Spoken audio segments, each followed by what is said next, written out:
Just for a couple of you who may not know who I am, my name is Christine Harmon. I am an intuitive movement specialist. I own Body Acumen, and I help busy women commit to their self-care and discover their body's amazing healing capabilities so they can stay active and strong and do the things that they love to do.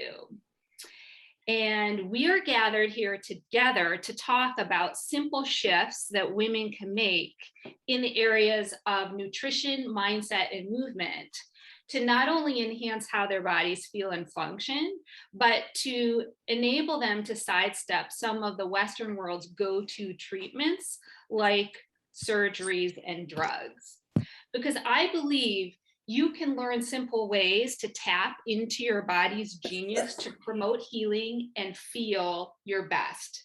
Because our bodies want to live in a place of peace and calm, and they are highly responsive to the food we take in, to the thoughts that we have, and to our everyday movements. We are not going to sit here and talk at you for 3 hours because it would just be a bore and you'd be dead by the end of the time. This training is for you. It is about you. And I'm going to encourage you to prepare to be engaged in the chat.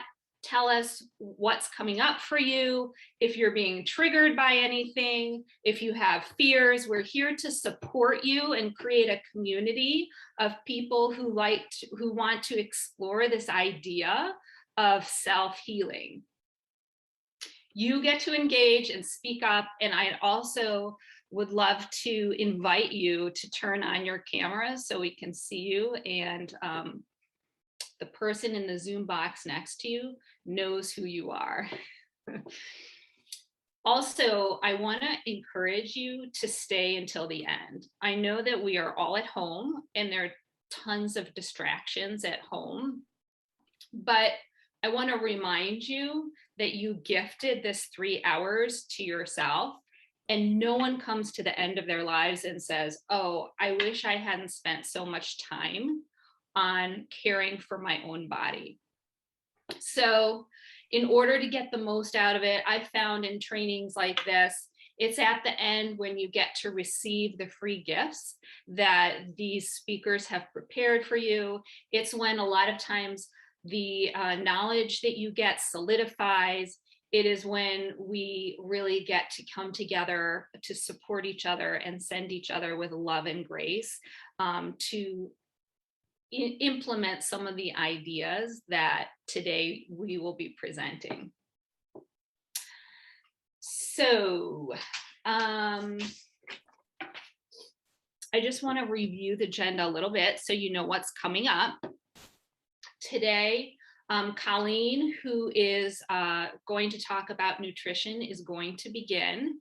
And after she finishes, we're going to have a quick bio break. So if you're chugging coffee right now, don't worry, you'll have time to go to the restroom soon. And then after that, Deb is going to be talking about mindset and how you can use your thoughts to heal your body. After she speaks, we're going to go into some breakouts and just talk about some of the ideas that we've been talking about, kind of more at a personal level. And then Karina is going to be talking about healing your body with movement. And then we'll just wrap up and send you off to a beautiful Friday afternoon. Before we get into it, I want to introduce Desiree. Desiree is here to support all of us. She's going to keep us on track. She's going to be delivering gifts to you. And overall, she's just going to be making this a seamless experience so that we don't have to worry about the technology and we can just really concentrate on the content and all the juicy information that the experts today are going to be sharing with us. If you have any technical issues, Desiree is the go-to person. Do you want to say hello, Desiree? Hi, everybody. I'm here if you need me. We're so thrilled to have her. So before we get into Colleen's presentation, I just want to have you think for a moment about what your intention is for this training. So Desiree, I'm going to have you just keep us on track for 2 minutes. What I'd like you to do is get your pen, get your journal, and just write down what your intention is for this training. And once you have your intention down, go ahead and put it in the chat.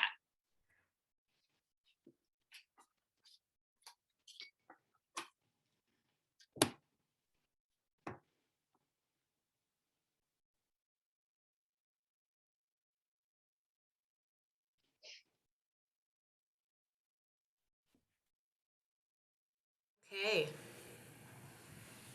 Does everybody have something down? So I love this, Desiree. I'm just going to read off a couple of things in the chat. Some people are saying they want to incorporate foods to nourish their body, to learn how to have a more vibrant life.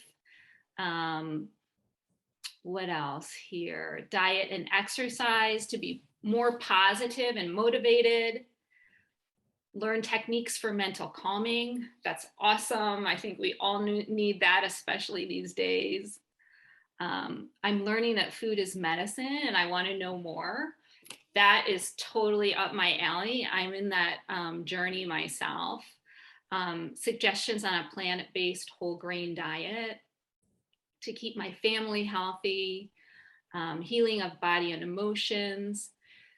Okay, this is great. So keep that intention in mind as we go through this training. We're going to revisit it at the end. And we've got a great focus to start with. So, oops, I'm on my wrong page. Sorry.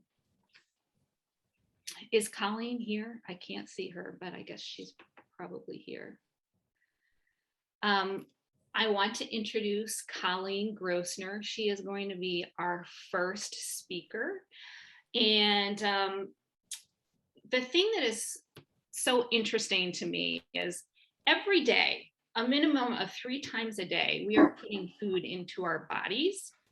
And I don't think we think that much about the effect of that. We have opportunities multiple times today, in a day, to create healing in our bodies just by the choices of the foods that we eat. And I became intensely interested in diet when my doctor told me I could avoid Alzheimer's by moving to a plant-based diet. And this was a totally new idea to me. And it took me down a path of research that I found both fascinating and enraging, because let me tell you that we've been lied to about what a healthy diet is. And if you are following a diet that is recommended by our government as a healthy diet, it is not as healthy as you've been led to believe. So I'm thrilled to have Colleen here to talk about a plant-based diet and how it can help you heal your body. She is a registered dietitian and an exercise physiologist. Her company is called Fresh You Consulting, and she's going to be talking about how food can heal your body.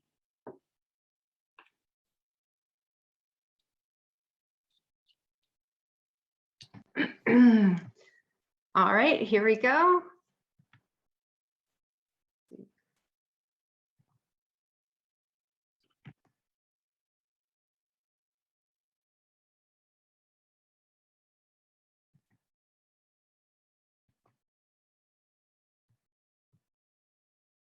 See if we can move that somewhere. All right, can everyone see the presentation? Yes, we can see it. All right, thanks, Christine, for inviting us to be here. And thank you, everyone, for your time and your open minds and hearts. I'm thrilled to share how healing our bodies can be done with what we eat so we can feel our best.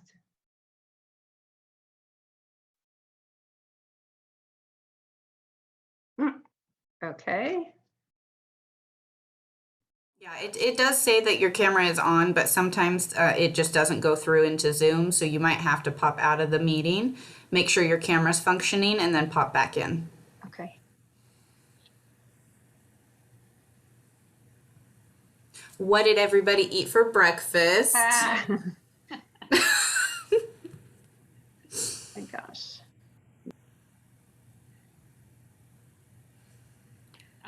Deb, would you like to go while she's trying to figure out her camera?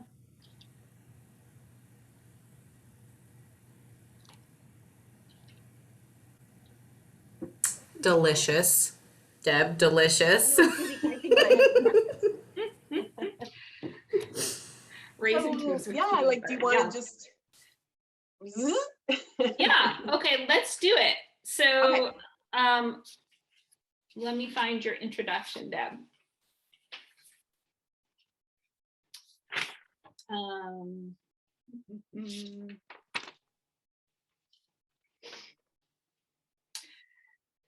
So Deb is going to be talking about the power of mindset, which is a subject that I absolutely love. I think, a lot of times when things are complex, we separate them. So a lot of times in our health system, we think of mental health and then we think of physical health. And then as a result, we tend to forget the inextricable link between our mental health and our physical health, and what our thoughts that we have thousands of times today are doing to, or how they are affecting our bodies. So Deb is going to be talking about the power of mindset when it comes to healing the body. She's a good friend of mine, and I love her for all kinds of reasons, but one is her magnetic, positive energy and her amazing visioning skills. She is the owner of Dare to Declare, and I am just thrilled to be able to welcome her and introduce her to all of you. Yay, thank you. Okay, I see Colleen's back. I was going to say, do you see me? On, or what would you like? Yes. It's up to you, Christine. I'm good either way. If it's okay with Colleen, let's just segue into what you're doing since I just introduced you. And okay. Cool. Okay. Cool. Okay. Sorry, hi, everybody. Everyone. Thanks, Colleen. No worries. This is how it goes, right? So, I mean, sometimes when things happen like this, we get to notice, and it's like, this is real life. Like, how do you respond when, I won't say like stuff happens, right? Like that's where it really comes up, where we get tested on our mindset. So I love that Christine did the intentions, because it gave me a sneak peek into who you are. So I really appreciated you doing that, Christine. And some of the words that I pulled out were, I'm looking to learn, and I'm looking to be motivated. So I was like, yeah, because that's what I'm all about here today. So I'm excited that I'm on the right track to be able to offer this to you. So just checking, Desiree, do I have capabilities to share my screen? Yes, you do. You're good to go. Cool. I'm going to be sharing for the first time from Canva. So just let me, can everybody see that okay? Good. Okay. So what I'm going to be doing today is, I'm a pretty laser focused kind of girl. And so I thought, just give you 6 strategies. So here's the learning piece, right? Your intention was to learn. So you can count on 6 strategies today that I'm going to highlight to help you shift your mindset for a healthier, more joy-filled life. And so if there's anything, there's 3 things I want you to catch today. So if you've got your notebooks, like Desiree said, with a pen and paper, dream, discover, declare. So that's really pulling my name apart. Dare to Declare is when we can be in this place to dream, and when we can be open to discover, and then when we can declare to ourselves and to others, woo, like that's just an amazing, joy-filled life. So Christine thank you so much for having me. And we are friends, and we met over, well, about a year ago. And we were in a program together, learning together as colleagues. And then we would have our meetings after the meeting just to, just to go over it and encourage one another. And I've just been so blessed to stay in contact with Christine and watch her and her work. And as she's touching, hundreds of people and their lives and making them better every day. Like it's so inspiring to me. So thank you for having me be part of this today. And so just a little bit about me. So I'll just tell you the personal piece is I'm a mom of 4. I'm also a grandma. I have 2 more grandbabies on the way, and they're going to be born 6 weeks apart from each other. They're from my twins. My girls are having babies within 6 weeks of each other. It's going to be baby town, but I'm so excited for them. And so I've been in childcare for 30 years. I was a childcare director of a not-for-profit organization. Loved it. I led a team of about 75 predominantly women. And then I decided that I felt this calling to offer more to my employees, the personal development, what we're talking about today around mindset. So my role as a childcare director was really about professional development. And I was giving them everything around, learning to be with children. But what I was noticing was my employees were coming to me with challenges, with things that were outside of workplace that really were from home, just, being a woman, balancing life and work, and just all of that was really what I was addressing in my office. And I didn't feel equipped to do it, nor did I have the time because it wasn't in my job description. And so I decided to explore. I went and had a photo shoot. So this photo here is one of the second round that I had. If you haven't had a photo shoot, highly recommend it. Highly recommend it. And so because my first photo shoot that I had was so enlightening, because what I got to see was not a mirror image, but rather the photographer's image. And it was the first vision that I had that was possible for what was possible for my life. And it was my own image. And when I looked at the images, I was like, who is that rock star? I want to be her. And but I didn't really know what that was going to look like. And so I started my company called Dare to Declare, as Christine told you. This photo was actually taken in my studio. I have a physical studio where I house vision board workshops. It was also part of my vision. I had no idea how I was going to create this extraordinary space, predominantly for women, but I do serve men as well. So I've been doing that for 3.5 years, and I stepped full time into Dare to Declare a year ago, last July 2020. Isn't COVID weird? It's like dates get all mixed up, I know. The other thing that has manifested in my life is an academy. So not only am I offering this to people through vision board workshops in person, well, I wasn't during COVID, obviously, I went online. And when I went online, I began to have this global impact. And now I work with clients from Norway and from the UK and from Australia. It's just extraordinary. And what I also got to do was begin an academy. So now I'm offering this legacy of what I do with vision boards. And I now have 12 graduates so far who are now part of the academy. So this is taken in my light up studio. And I'm just really excited to share tips today that can help you shift your mindset to live a fulfilled life. I'd like you to consider for a moment, you can see all the pictures here. Maybe Desiree, you can help me out a bit. I'm going to ask people to drop into the chat. How do you feel on a regular basis?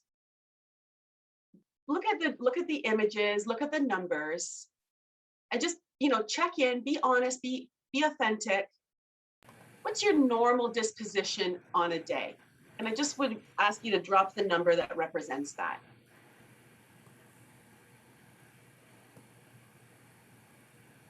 Desiree, I can't really see what's coming up for people, but if you can. Yep. We have a 1, we have a 1, a 7. Honestly, I can go through all of those in a day. This is a true. 3. Yeah, good to notice. 6. We've got an 8 and another 3. A couple 1s. Good. Great. And so, you know, if you are a 1, a 6, or an 8, you know, really, you know, the 1 looking joyful, the 6 dancing like nobody's watching, the 8 just giggling, A you know, 2 when my kids are home and a 3 when they're gone. homeschooling, right?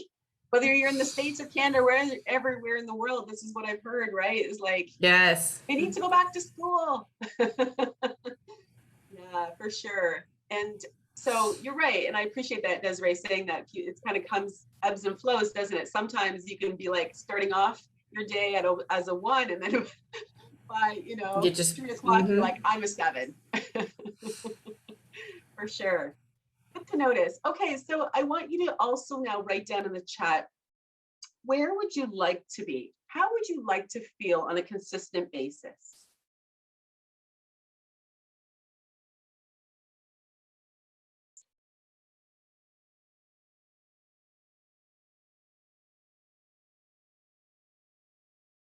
So just good to notice, okay?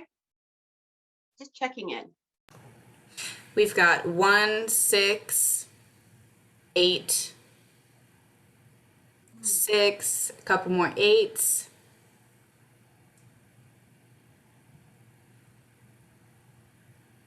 Great. 1 okay. on a constant basis, a 6. Great. Thank you. Desiree, how much time do I have? Can you just, because I kind of lost track now of what my Yeah, with everything. line of thought. You have about 25 minutes, but we can always stretch it a little bit if you need to. Okay, so the top of the hour then, basically. Yes, ma'am. Okay, cool. So time, the clock.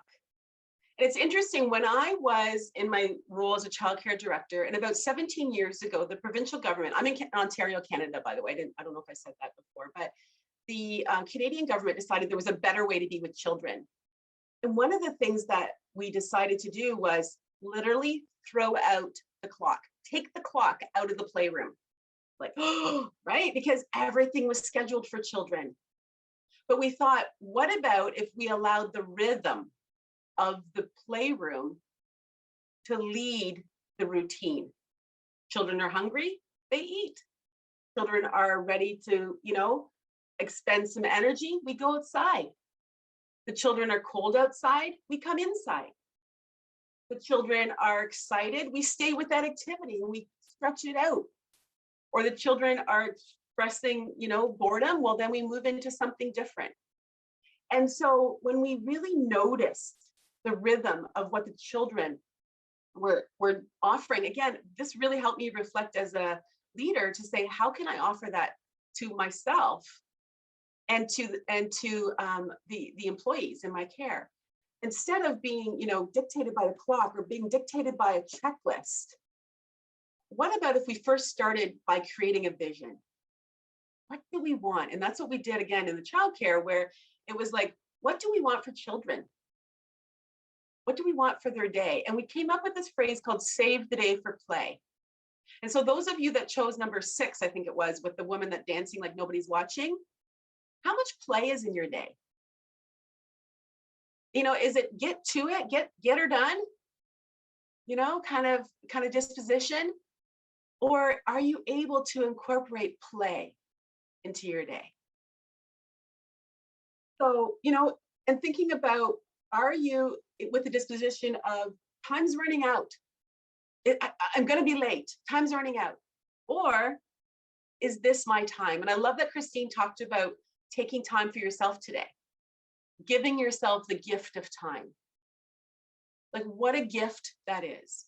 And think about how often, I'm seeing all women on this call, how often you are gifting others with your time. We continually do that. And what a beautiful thing that is to gift yourself time as well. And life is too short to be unhappy. Amen. Anybody else? Life is too short. Yeah. This is what we do on Zoom, right? When we want to celebrate. Woo-hoo, yeah.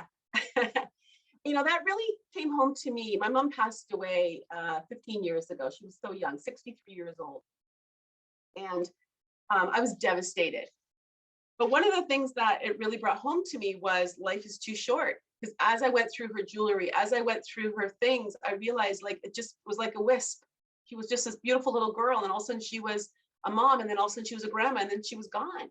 And I'm sorry if that sounds morbid, but it really was something that really was crystallized and really pivoted me in my thinking, because it made me stop short, because I like I said, I have 4 kids. And so I was like on autopilot. When you said about like, with kids, that was me. I had 3 under 3 at one point. And so I began to live every day like it was my birthday. That was my mantra. Live every day like you're waking up and it's your birthday. Imagine if you could do that. And I actually threw myself, I'm 53 now, but I was 45 years old. I threw myself a birthday party. My husband called it my wedding. Because I hired a band, I had a candy table, come on. And it was just like, everybody came dressed up. It was like fabulous. And I threw it, and I kept getting these, sabotaging messages like, Deb, who do you think you are? Like, this is over the top, like all that stuff. And I was just like, shush, I'm doing this for me. And it was the party of the year. It was fabulous. So, if you don't wake up every day feeling this joy and happiness, there are consequences. Our mood declines, our health declines, our relationships decline. And overall, it can become a challenging and painful experience, physically painful. So in today's presentation, I want to give you 6 strategies on things you can do today to start living that life of health and happiness. Living pain-free, both physically, emotionally, so that you can be joyful, living your best life, and that you haven't probably even imagined what's possible. Maybe you have. I know I saw some of you are living that number 1. So when we have a new mindset, we have new results. So according to Very Well Mind, so our first strategy is getting clear. Your mindset is like really this paradigm. I'm getting this language actually from Bob Proctor. And this paradigm is set from before you're even consciously aware. When you were a baby, you're getting messages. If you were crying and you got picked up, that already was setting a subconscious message. If you were crying and you weren't picked up and just let cry and cry and cry, that was sending a message to you about the world. And that sets in motion this paradigm for how you decide the world is and how you decide to respond. And so that paradigm is set already when we're very, very young. And that becomes a set of beliefs. And it helps us make sense of ourselves and who we are. It influences how we think and how we feel and how we act. So when we change how we think, then we change how we feel. It's that powerful. And when we change how we feel, we change how we act. And if you'd like to know more about this, one of the people that's been very influential to me is Dr. Caroline Leaf. She wrote a book called Think, Feel, Choose.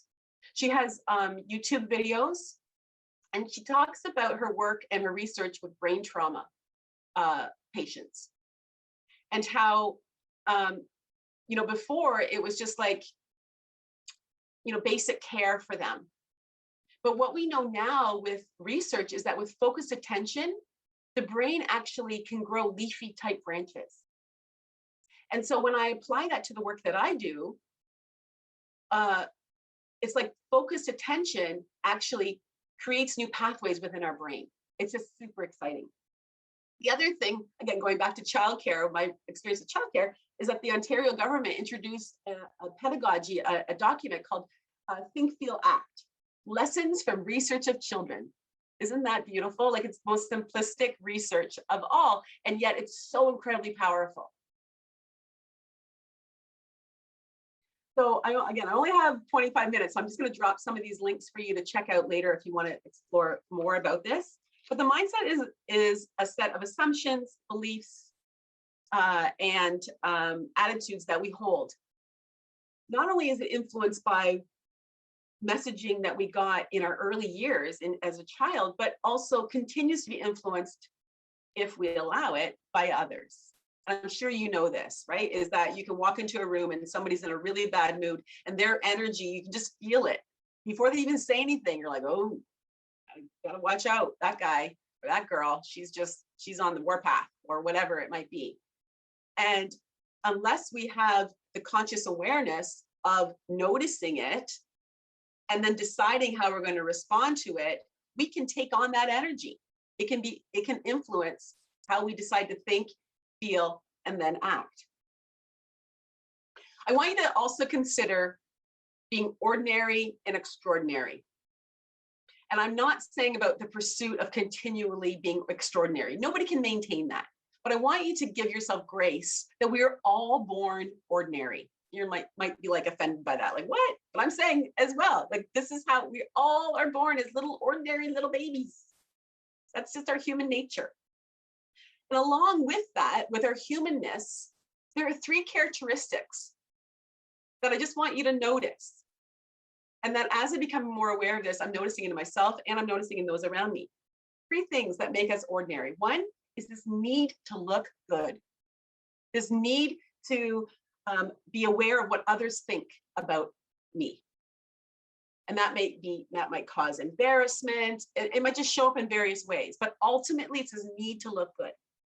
Secondly is survival, to survive. That's our other way of being ordinary.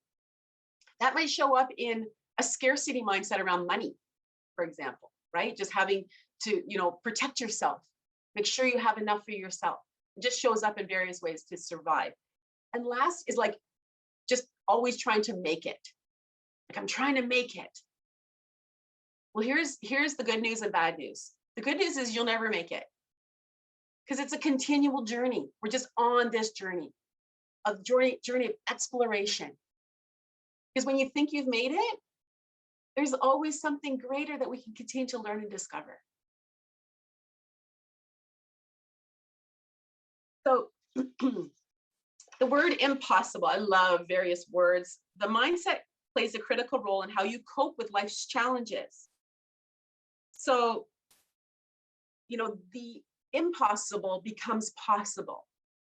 It's really miraculous. And I've seen so many examples of this with my clients where, and even myself, if you would have told me 3.5 years ago when I started my company that I would be able to talk to you this morning on a Friday morning and not be in my 9-to-5 office dealing with government regulations, dealing with staffing shortage issues, dealing with all, but I get to just talk about what I'm passionate about, I'd be like, I don't know.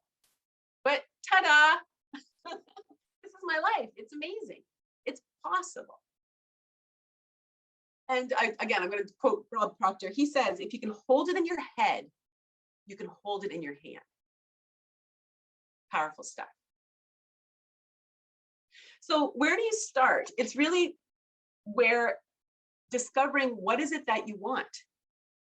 And many people think that they know what they want. But I help people shift their mindset by introducing them to the importance of getting this clear vision. So this is really where we're starting, that clarity. What is it that you want? And being specific. Well, I want money. Really? You just want piles of money sitting around your house? No, you don't. Right? What do you want? What do you really want? And so a vision board, and you can see here, this was taken in my studio. This was a group of actually educators that came and did a vision board with me. That it's an intentional tool. And the images on it are for what you want for your best life, with no limits of time, with no limits of resources, with no limits of money. And those of you who are thinkers and logical, and maybe a bit skeptical, I get it. Like, I've actually had clients say, Deb, that's not reasonable. And I'm like, exactly. That's what a vision is. Because if you know how it's going to come to pass, how it's going to manifest, it's not a vision. That's a goal. A vision requires divine intervention. That's what makes this process super scary. But that's also the magic and the miracle of it all, is putting out the vision for what's possible without you knowing how. How in the world is that going to happen? It's a tool to support you to live on purpose with purpose. There's another group of women that came and did a vision board at the studio. It supports you with being focused. So my reason for doing a vision board is it expresses my why. So I'm a Christian, and so my why is worship. So sometimes people get mixed up with, doesn't it seem selfish just to put out what I want? And what I want to shift your thinking around creating a vision for what you want is that it's fully living out the expression of this gift of life. It's by putting out on your vision board what's possible. So I think about, again, my kids.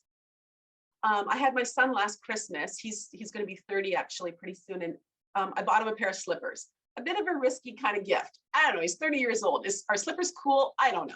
But I just thought, I want to buy him slippers. I liked them. I thought they kind of looked like his style. Anyways, a couple of days later, he's walking around the house in them. And I'm like, oh, Samuel, you like the slippers? He's like, Ma, I love them. I'm like, oh, right? And so it just brought me so much satisfaction and joy. And I think about our Creator. He gave us this life. And if we're just blasé about it, passive, like, just going with the flow, just kind of taking it all for granted, just living, living mediocre, living ordinary. What does that show in terms of gratitude for this gift? So this is an expression of being grateful, is by dreaming as big as you possibly can. And the results are really your choice. So I want you to consider that when beliefs come up, and they will, like, how is that going to happen? And you don't know my life. I can't do that. I'm too old, or I don't have the money, or I don't have a spouse who supports me. I'm going to give you the name of Byron Katie. She, again, has lots of videos online, YouTube videos, and it's called The Work. And she offers 4 questions. So when one of these beliefs comes up and like these little gremlins come and try to steal your joy, ask yourself, is it true? And again, you can find this online if you're not catching it on this, because I need to go quickly. And the second question is, can you absolutely know it's true? Thirdly, how do you react when you believe that thought?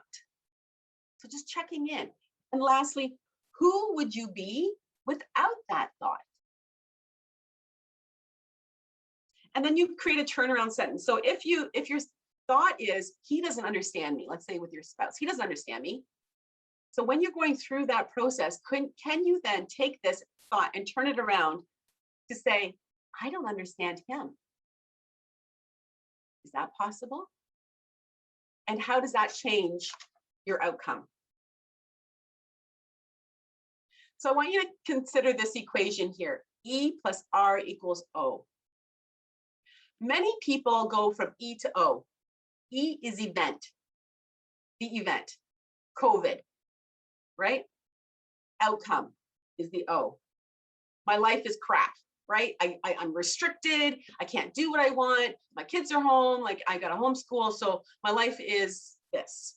E equals O. But what I want you to consider is your superpower is R.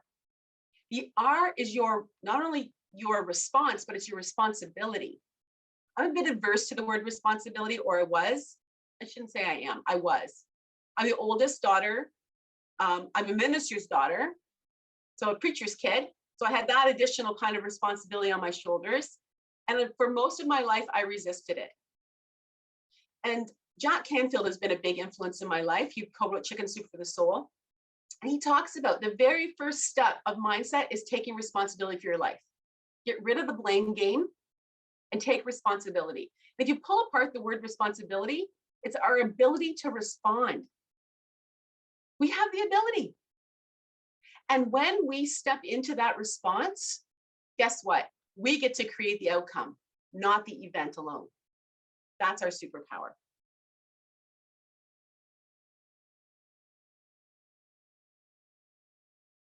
So how do you create this vision? How do you create this mindset? Well, you can't put beautiful things on top of garbage, because what's going to happen? The beautiful things will become garbage. It's just going to spoil it and ruin it. We get to do the clearing. So hire a coach, talk to a really trusted friend, but get curious. Why do, I have these strong beliefs about these things? Or what is it that I have strong beliefs about? Are they true? Again, maybe use Byron Katie's work to just check in with some of the beliefs that you've been holding. Maybe it's about your body. Maybe it's about nutrition. Maybe it's about your relationship.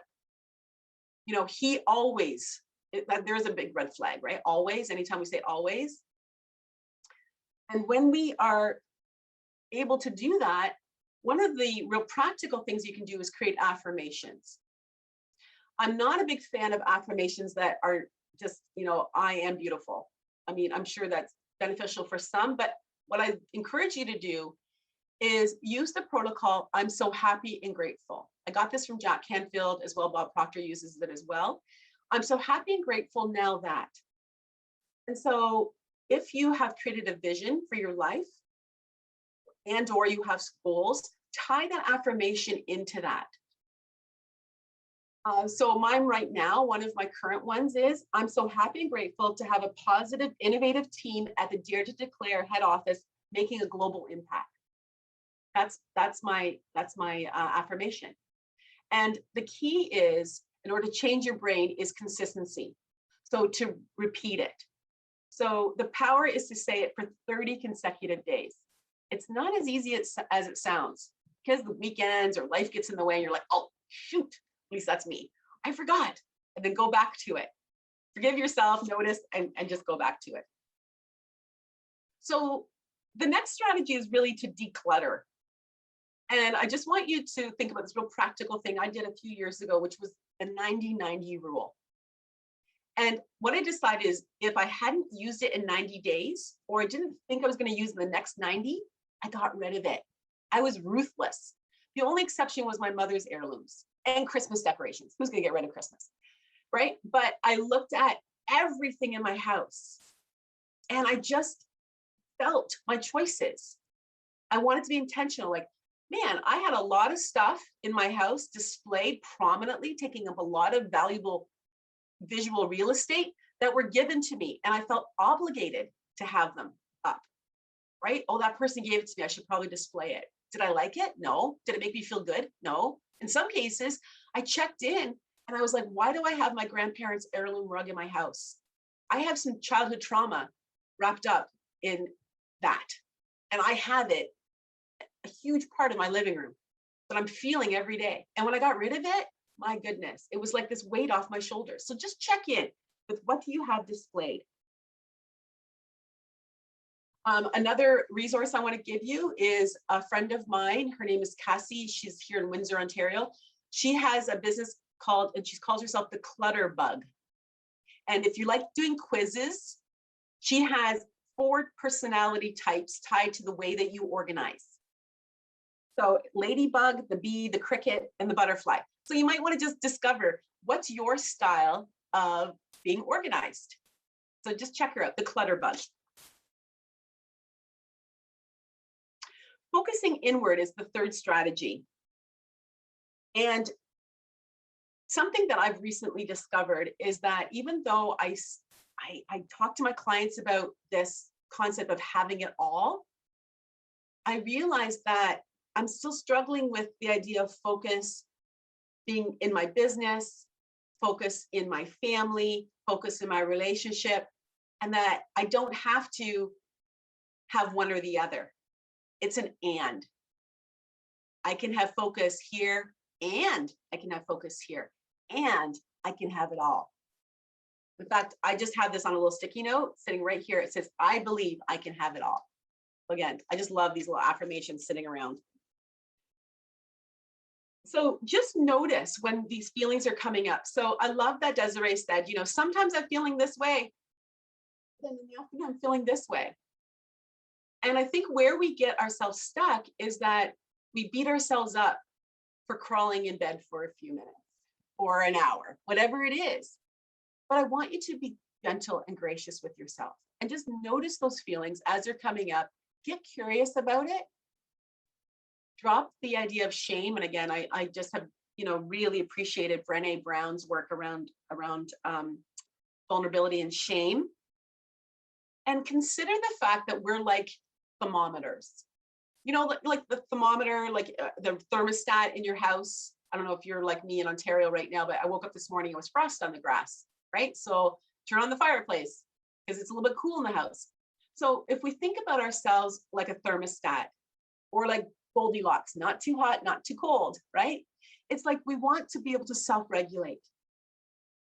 And, when you see a child, for example, having a complete meltdown because, say, a parent has denied them whatever their toy was or whatever, and they're just like, ah, right? That's not self-regulating, right? And what the parent is doing as they try to talk them down is for them to bring them down and to be able to think again from this conscious, higher level of intelligence in our mind. And that's what we get to do, is that when we notice our feelings and we acknowledge them and we accept them, we strengthen the ability for ourselves to be able to self-regulate. So the fourth strategy is meditation. And I have to say, I don't do yoga. Well, I shouldn't say that. I have a good friend who does teach yoga. And when I'm on vacation with her, I do it with her. She does it on the beach. Oh my goodness, it's just magical. But I do meditate, and really I pray. And I prayed for you all this morning, just so you know, before I came in. And so there's just this power of being peaceful. I've recently gotten a new definition of peace, and I've been doing some work with the company Landmark. I don't know if you've heard of them, but one of the definitions that they give of peace is being peaceful is giving up being right, even when you are. Like, that was like, whoa, because I'm right a lot. And that's just being ordinary. And when I can step out of that and give up being right, even when I am, that's extraordinary. The meditation opens up the right brain. And I use it also within my vision board workshops to support people to open up that right brain, which is the area for creativity and being able to vision. So lastly, the fifth strategy is to journal. I'm looking at the time. I'm going to keep things moving quickly here. Is to journal, and really around gratitude. What are you grateful for? This is really where it all begins. So we talked about taking responsibility, or the response. So how do you respond? If you're like, I don't even know where to start, Deb, start with gratitude. Write down 3 things every day that you're grateful for. I actually just do this in a little notebook. Oh, it's right underneath here. I just have this beautiful little notebook. And every day I write down 3 things that I'm grateful for. It takes 21 days to create a new habit. And so as you start to train the muscle of noticing what you're grateful for, you're going to be more aware around you and be able to marvel. I want you to consider this thought as well, is that, yes, being happy for what we have, being grateful is a beautiful thing. But this sense of visioning and dissatisfaction is also the space where creativity lives. And that's actually from Bob Proctor. So I'm going to just be dropping these things. I know there's a lot here I'm just giving, and we can chew on, and we can have lengthy discussions about that. But I'm going to give my information at the end, that if you want to, reach out to me and have a conversation about this, I would love to do that. The other 3 words I want to leave with you as well today is, I said dream, discover, declare. But the other 3 that I want you to write down, if you haven't been taking notes yet, is ask, believe, and receive. And these 3 words really sum up the idea of visioning. Ask for what you want. And as I said, many people don't know what they want. In fact, I had a gentleman, and he said, Deb, a vision board ruined my life. I was like, oh, what? And he said, yeah. He said, I wanted a fancy car, I wanted a big house, and I wanted lots of money. He said, and I had a big investor come in and invest in my business. I had a big, beautiful home. I got a fancy sports car. He goes, and my life was ruined because I lost my marriage. And I said, well, you've just proven to me that vision boards work. Like, the power of visioning, the law of attraction is a real deal. but it's where your focus goes and your energy flows. So thinking about what is it that you want? Well, what he ultimately wanted was the best life about creating this relationship with his wife. But he wasn't focused on that. He was focused on these other things. So I just also want to give a shout out to Jack Canfield. I'm actually, okay, this is like, I'm going to go see him. I'm being interviewed by Jack Canfield November 17th. I was just talking to his team and they're like, so when you go drive there, because I'm staying at a hotel, she's like, make sure you don't go to the right because that's to his house. Don't knock on his front door. I'm like, okay. Just hilarious. But anyways, I am so super excited to be with Jack Canfield. So ask for what you want. Believe that it's possible. Resting in that belief. Believing that the world's for you, not against you. And then lastly, being open to receive. So again, in this state of gratitude.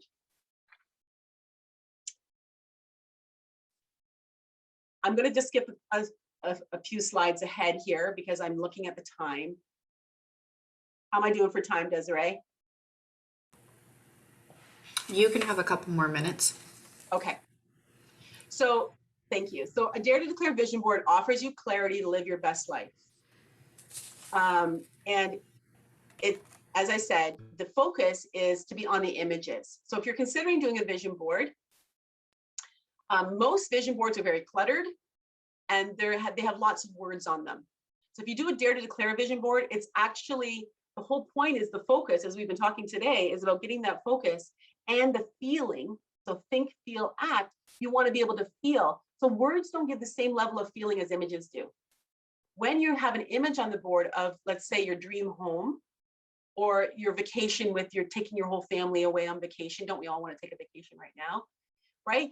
That invokes feelings versus just the word vacation.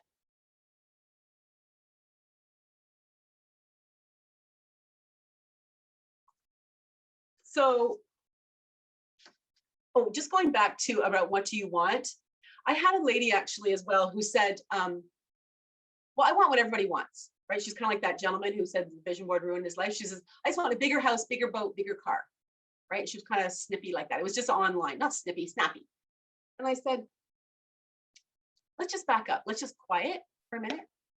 And I just looked at her through the Zoom and I said, tell me, what is it that you really want?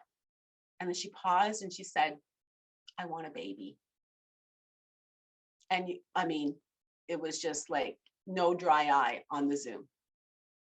And then she said, but you can't put a baby on your board. And I said, absolutely yes. You can put motherhood on your board. This is what you want. You want to be a mother. So what does that look and feel like? That goes on your vision board. And I'll tell you, I've had stories people share with me that it's extraordinary, the miracles that happen. So going back to like seeing the universe as conspiring for you, not conspiring against you. Imagine that. Imagine waking up in the morning and saying, the world's conspiring for me, for me. Now, how many people have you heard they're like, oh my goodness, it's just one thing after another. It was just terrible. My life's terrible. It's just like everything comes in threes. Have you heard that before? Right? Those kinds of things. What if instead of saying, what's the worst thing that can happen? That as you're faced with a decision or a challenge, what's the best thing that could possibly happen? Calling that in, sending that out to the universe.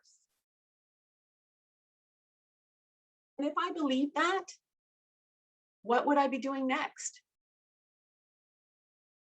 So action, the word action is embedded in the law of attraction. I want you to notice that.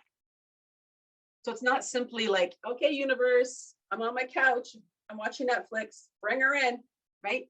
We get to have a responsibility to act. You know that little nudge you have, like, you should call that person. Or you see someone pass you by and you're like, I should reach out, or I should, but we don't, or we do. Follow up on that. That nudge is your intuition. And I'll tell you, every single time that I have followed that, I've been rewarded.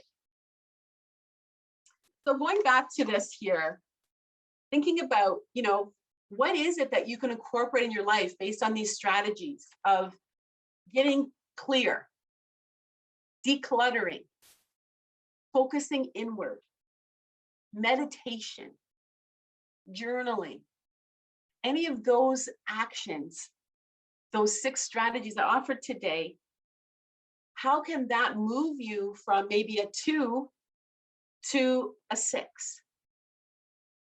And it's like, can we maintain that all the time? No. As I said, life happens, but we get to be that thermostat. We continue to bring ourselves back up to that Goldilocks, right? Porridge, just right.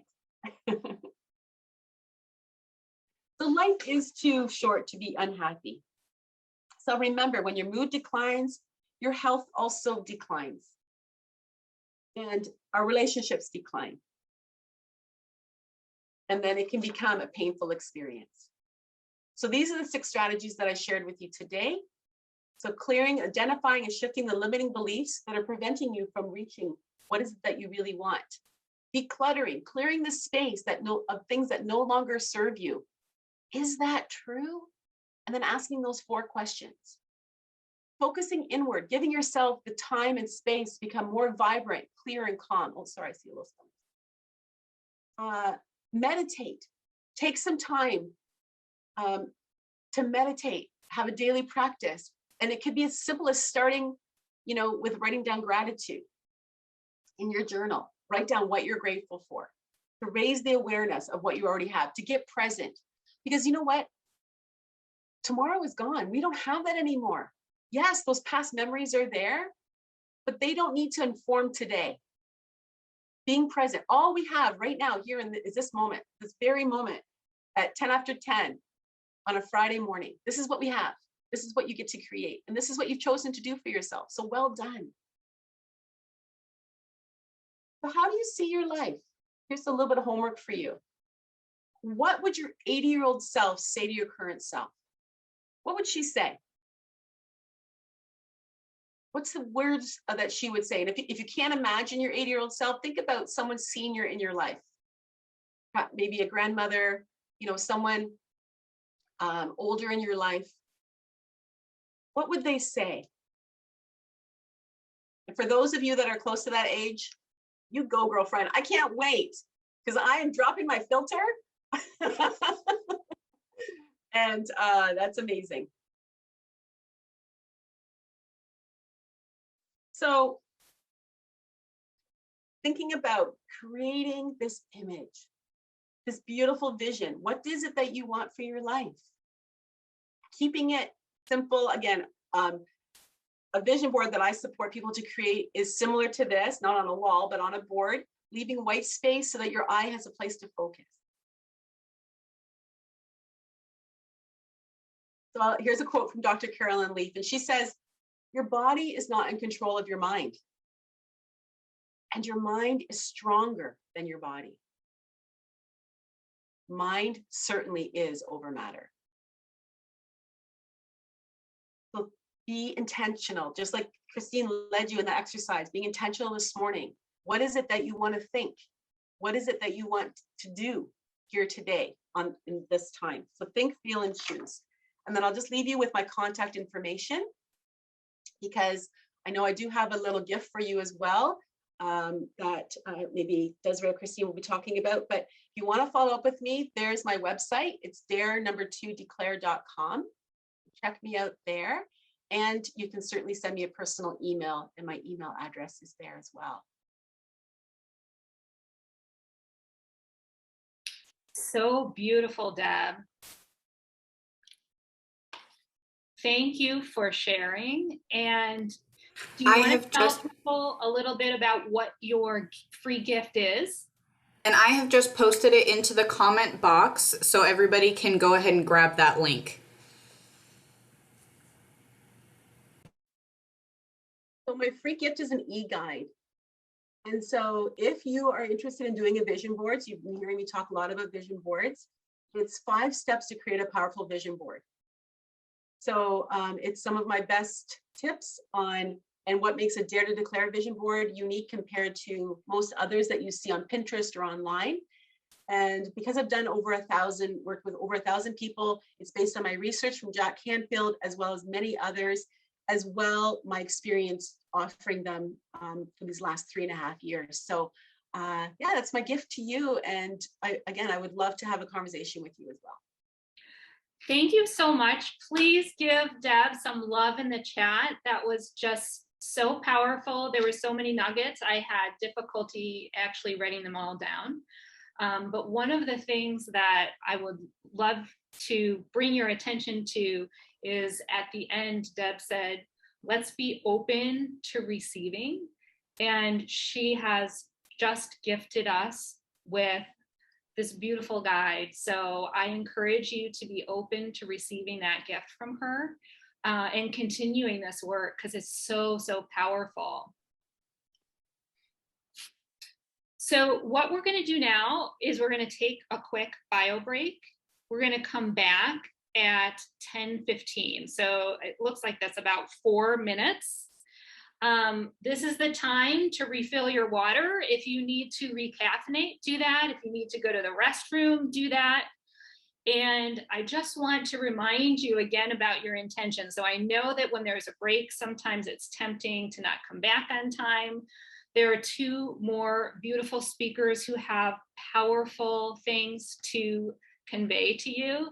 And I want you to be back. We're going to start promptly at 10:15, and then we're going to finish this thing out strong. So go ahead, take your time, and we'll be back in, it looks like 3 minutes now. It's 10:12, okay? Thank you so much, Deb. That was so powerful. Okay, it's 10:15. I just want to do a quick check-in. How are you guys feeling?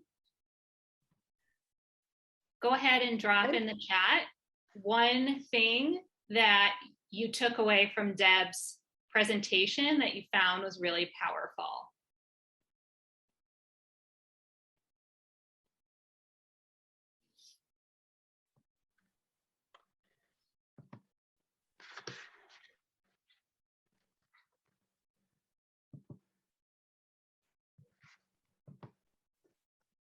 Impossible becomes possible. I love that. My vision boards need to be focused. Where focus goes is where energy flows. Love the Byron Katie references. Yeah, so I don't know Byron Katie. I have to do a little research there. Be gentle and gracious with yourself. I love that one. Decluttering is a real stumbling block. Yeah. I moved a couple years in a row, and let me tell you, when you do that, you start to hate stuff. So I actually have the problem of throwing things away too often. So let's get back into this. We have so much goodness coming up. One of the things that I really loved that Deb said was, when we change how we think, it changes how we feel. And I really have related to that a lot on a personal level when I was dealing with chronic pain. So some of you may know my story, but I discovered connective tissue when I was suffering from chronic pain due to a herniated disc in my neck. And I was suffering for 2 years. And what I found was that this pain was following me and informing every interaction I had with people all day long. And it was so frustrating. And I was going around town to all the practitioners that I could find to help me with this pain. And long story short, I discovered connective tissue care when I had to go down to Columbus for certifying classes for my Pilates. I'm a Pilates instructor. And people were rolling around on rollers, and they were like, get out and stay out of chronic pain. And I thought, there is no way that that could be true. Like, there is just no way that after all the things I've been through, my solution would be to roll around on a roller. So I completely dismissed it. And I returned home and I found, I was going to a lunch with a friend, and she was researching connective tissue care. And I was like, what is this? And how does it work? And she said, you know, I had low back pain. I was getting up in the middle of the night to pee all the time. And I started manipulating my connective tissue, and my pain is gone, and I'm sleeping through the night like a baby. So I thought, I got to learn more about this. And that was my journey into learning about fascia and how we can care for this tissue in order to help our bodies feel and function more optimally.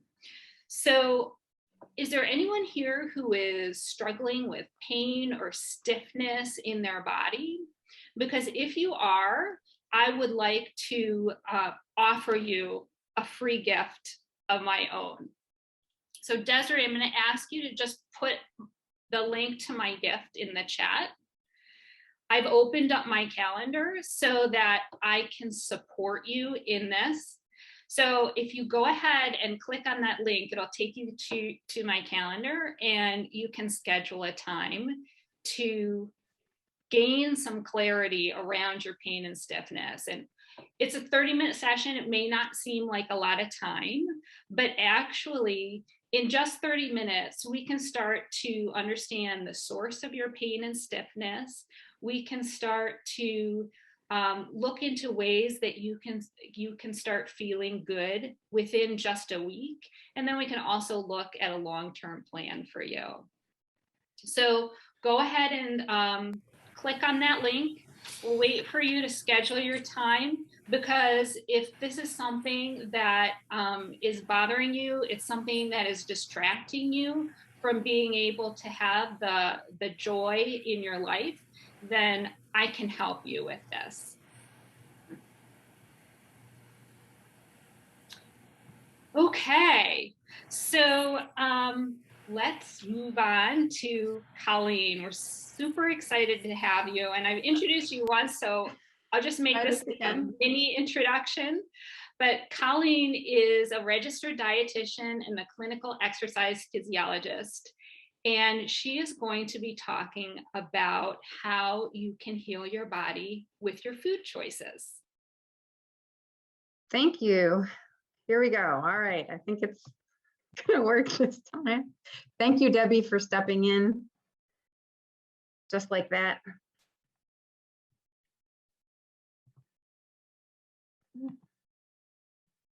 All right. So Hippocrates 2000 years ago said, let food be thy medicine.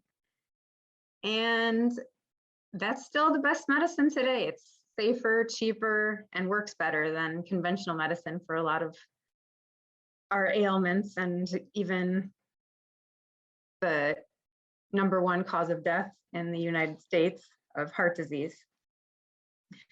So we can heal with delicious, colorful, plant-based whole foods. So plant-based whole foods means not just fruits and vegetables, because we couldn't live on salads, right? But we need beans and nuts and whole grains and potatoes, pasta. Okay, we'll talk about food later, but these are the foods that can make us feel our best. And going through this process can be exciting and fun. So I invite you all to go for it. So plant-based whole foods can help us tap into our natural healing process. Smoking used to be the leading cause of death. And, you know, every smoker, every night when they go to bed, their body heals overnight. It starts to get better from the injury that happens through smoking all day. And then it resets when they take another puff in the morning. And Dr. Neil Barnard is from Physicians Committee for Responsible Medicine. He says that plant-based nutrition is the equivalent of plant-based diets are the equivalent of quitting smoking. So if you know anyone who has quit smoking and you know how life-changing that is for them, then you know that plant-based nutrition can really do a lot for each of you. And one more thing about smoking, do you know that there were 700 studies linking lung disease, lung cancer with smoking before the Surgeon General put on the warnings about the dangers of smoking? So we have way more than 700 studies about nutrition. There are thousands and thousands of studies. Things are published every day, but there's really cool stuff. So we're going to talk about that today. So a little joke for fun. Don't forget, you are what you eat. I need to eat a healthy person.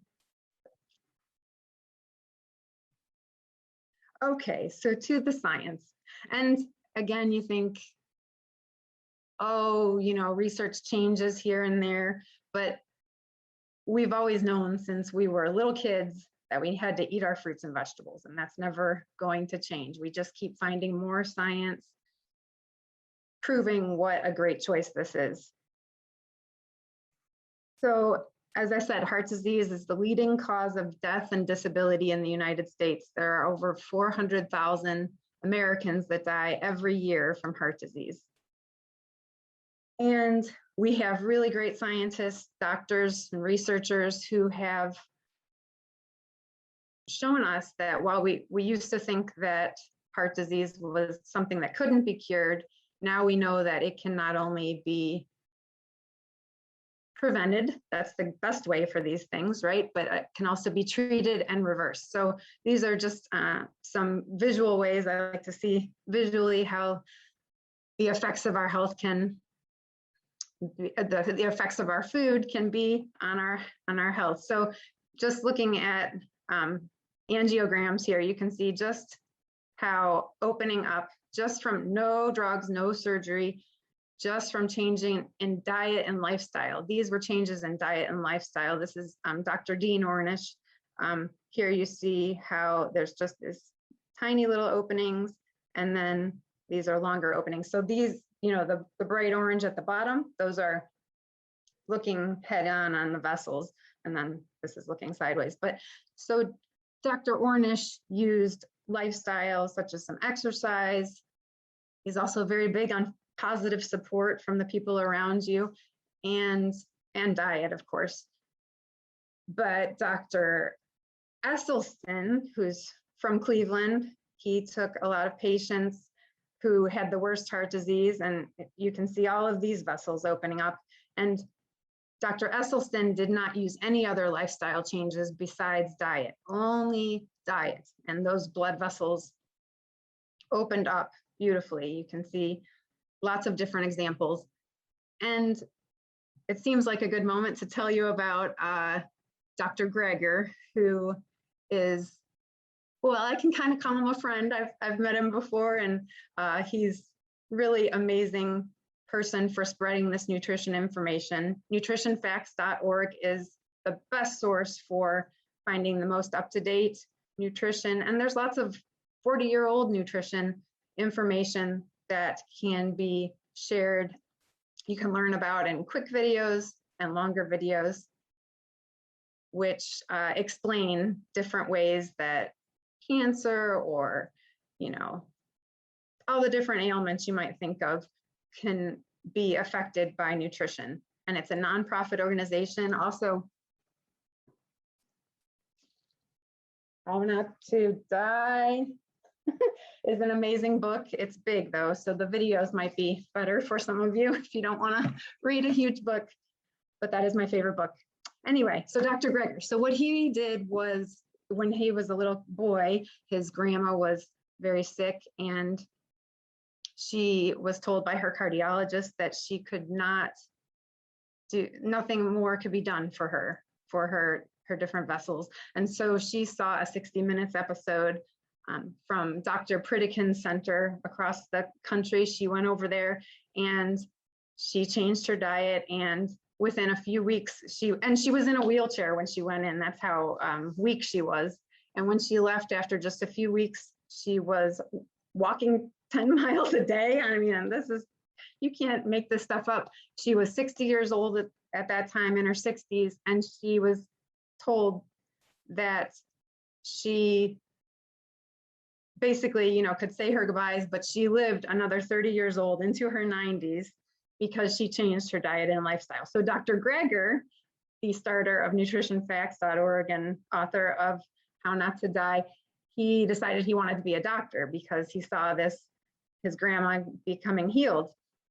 And that still wasn't even enough of becoming a doctor. He didn't think he could help enough people. So he started the website and wrote the book. And now he has a whole team of researchers that can get this information out to the world to just try to heal the world of most of the diseases we face can really be helped with a plant-based whole foods medicine. So plant-based is about not eating animal foods, eating those plant foods I mentioned, but also the whole foods part is very important. So getting processed food, packaged food out of your diet as well.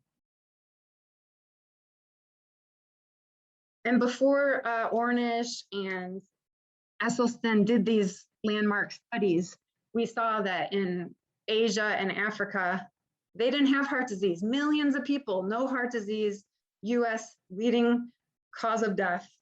And that was one of the things that made them want to go and look and see these differences. But it can be done without making across the board change. If you have big changes you have to make, then you could just cut out all the animal food and processed food today and see really big differences just in the next few days, in the next few weeks, in the next few months and years. It just keeps on multiplying the benefits that you receive. Okay.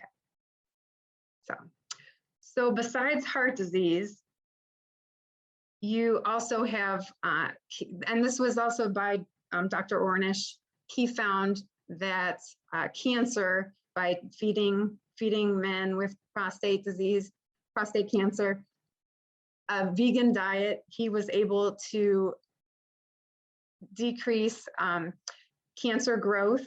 And a lot of people with prostate cancer, it's sort of a sit and wait kind of thing. That's their normal treatment.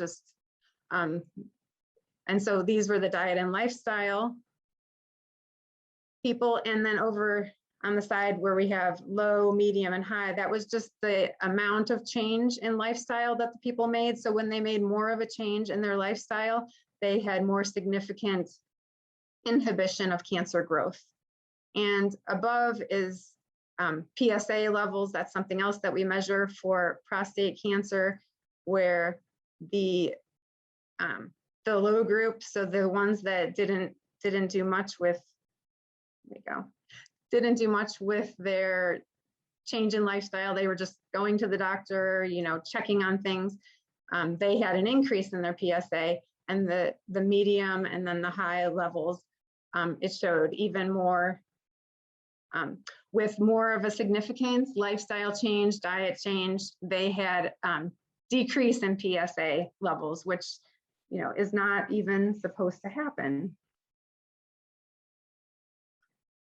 Oh, and just to mention about, since we're on cancer, just a quick tidbit of hot dogs. I don't know who eats hot dogs, but you think about, everyone knows cancer is, smoking causes cancer, right?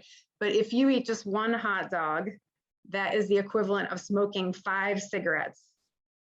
Because processed meats, so not just hot dogs, but I'm even talking about lunch meat, even turkey lunch meat, that is a processed meat, sausages, bacon, those kind of things. Those are named by the government class 1 carcinogens.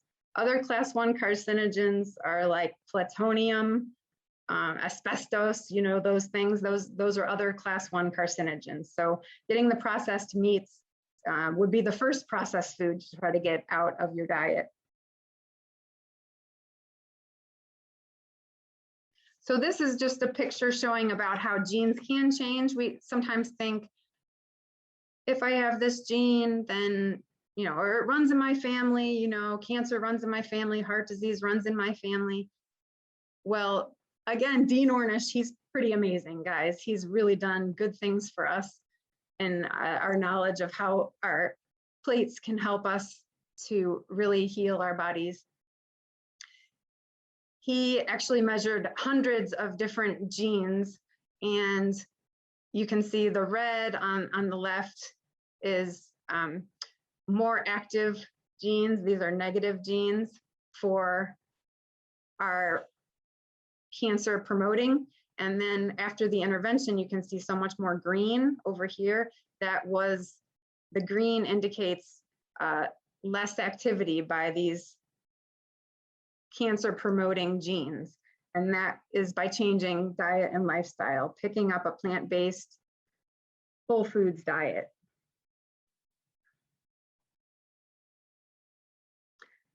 And I mentioned, well, if anyone saw the little interview, just to mention about the gene for Alzheimer's, the ApoE4 allele gene, which if your mom has, if one of your parents has, you have 3 times more likely to become have Alzheimer's. And if both of your parents have this gene, then you are 9 times more likely to eventually get Alzheimer's disease. Well, actually, that's not the full story, because if you look at in Nigeria, that is where this gene is most abundant for some reason, and they have no Alzheimer's when they were testing. It's very, very low rates of Alzheimer's. And this makes sense though, because if you think about what this gene does, the gene that dooms you to Alzheimer's, it's actually a very, it makes the protein that carries cholesterol in your brain. So if you don't have cholesterol because you're not eating it in your diet, you don't have a lot of extra cholesterol in your blood, then even if your brain has very good carriers, very good trucks to drive around the cholesterol, but there isn't any cholesterol to deliver, then you will not get Alzheimer's. So it really, genes are not the end of the story. You can change your genes.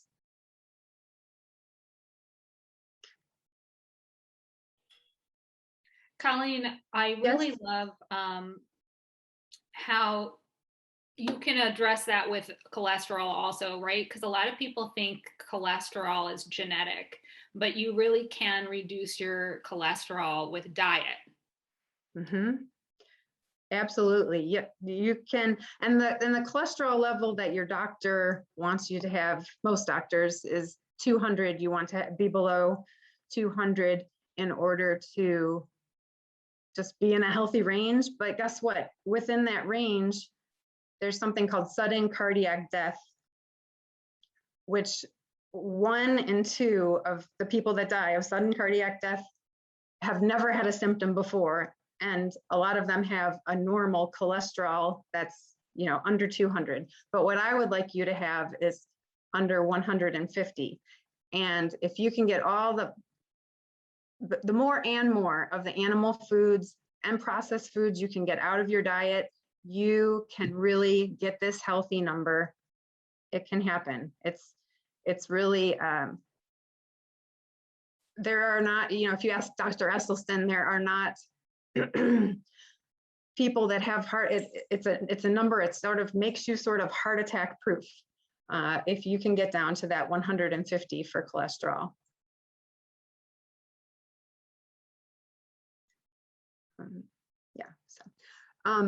So you can think about healing of different parts of your body with the way you eat, and that's because that it all stems back to heart disease. Because what does our blood do? It fills all of our systems, right? So they've found in more recent times that even back pain, lower back pain, is associated with blocked up arteries to your spine. It's a lack of blood flow to your spine. So you can see in the bottom picture, these are nice clear arteries, right? And over here, it's just, you know, skinny little blocked up arteries. So you're just not getting enough oxygen to your spine. And so that causes cell damage, cell destruction, cell death. And another source of pain is angina, right? Crushing chest pain. Dr. Dean Ornish, he's a great guy. He was able to find a 91% reduction in angina from changing into a plant-based whole foods diet compared to control. And control is not do nothing. It's kind of like do what your doctor might tell you to do when you go to the cardiologist. And when they compared the two groups, we found that there was an 186% increase in angina in the people who just kept up with what their cardiologist said, compared to a 91% reduction in angina when plant-based whole foods were given.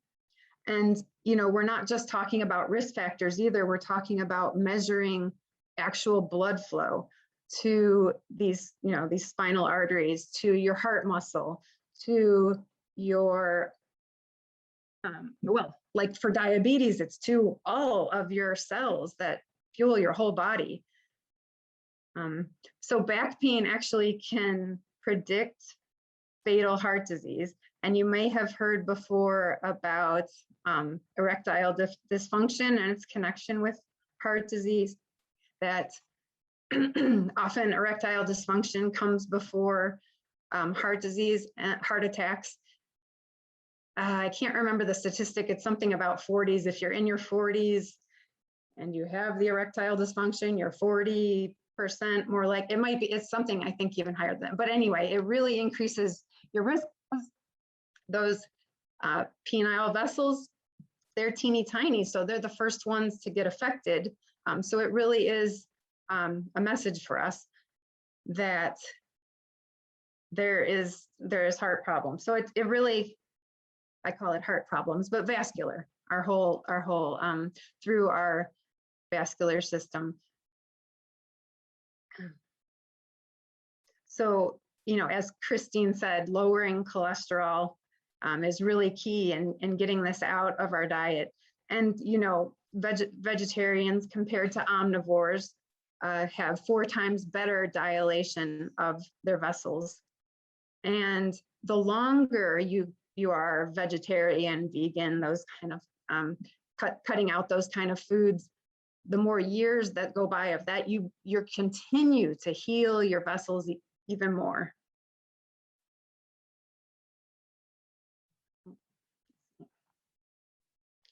Diabetic neuropathy, just to mention, it's another kind of pain. That's not something that people can, you know, there's really expensive medications that don't really do a lot for diabetic neuropathy. However, on a plant-based whole food diet, diabetics have found relief very quickly. In fact, even before blood sugars have come down to normal. So it's sort of, it can be this improvement in blood flow can be from decreased inflammation and improving blood flow. It's a message kind of getting flipped on that the vasodilation increases in your endothelium. I have one more thing, this little picture here. The endothelium that we talk about is actually super thin. I think several pieces of tissue paper are how thin this endothelium cell lining are. And that is what has the messages to open up or close the whole vessel there.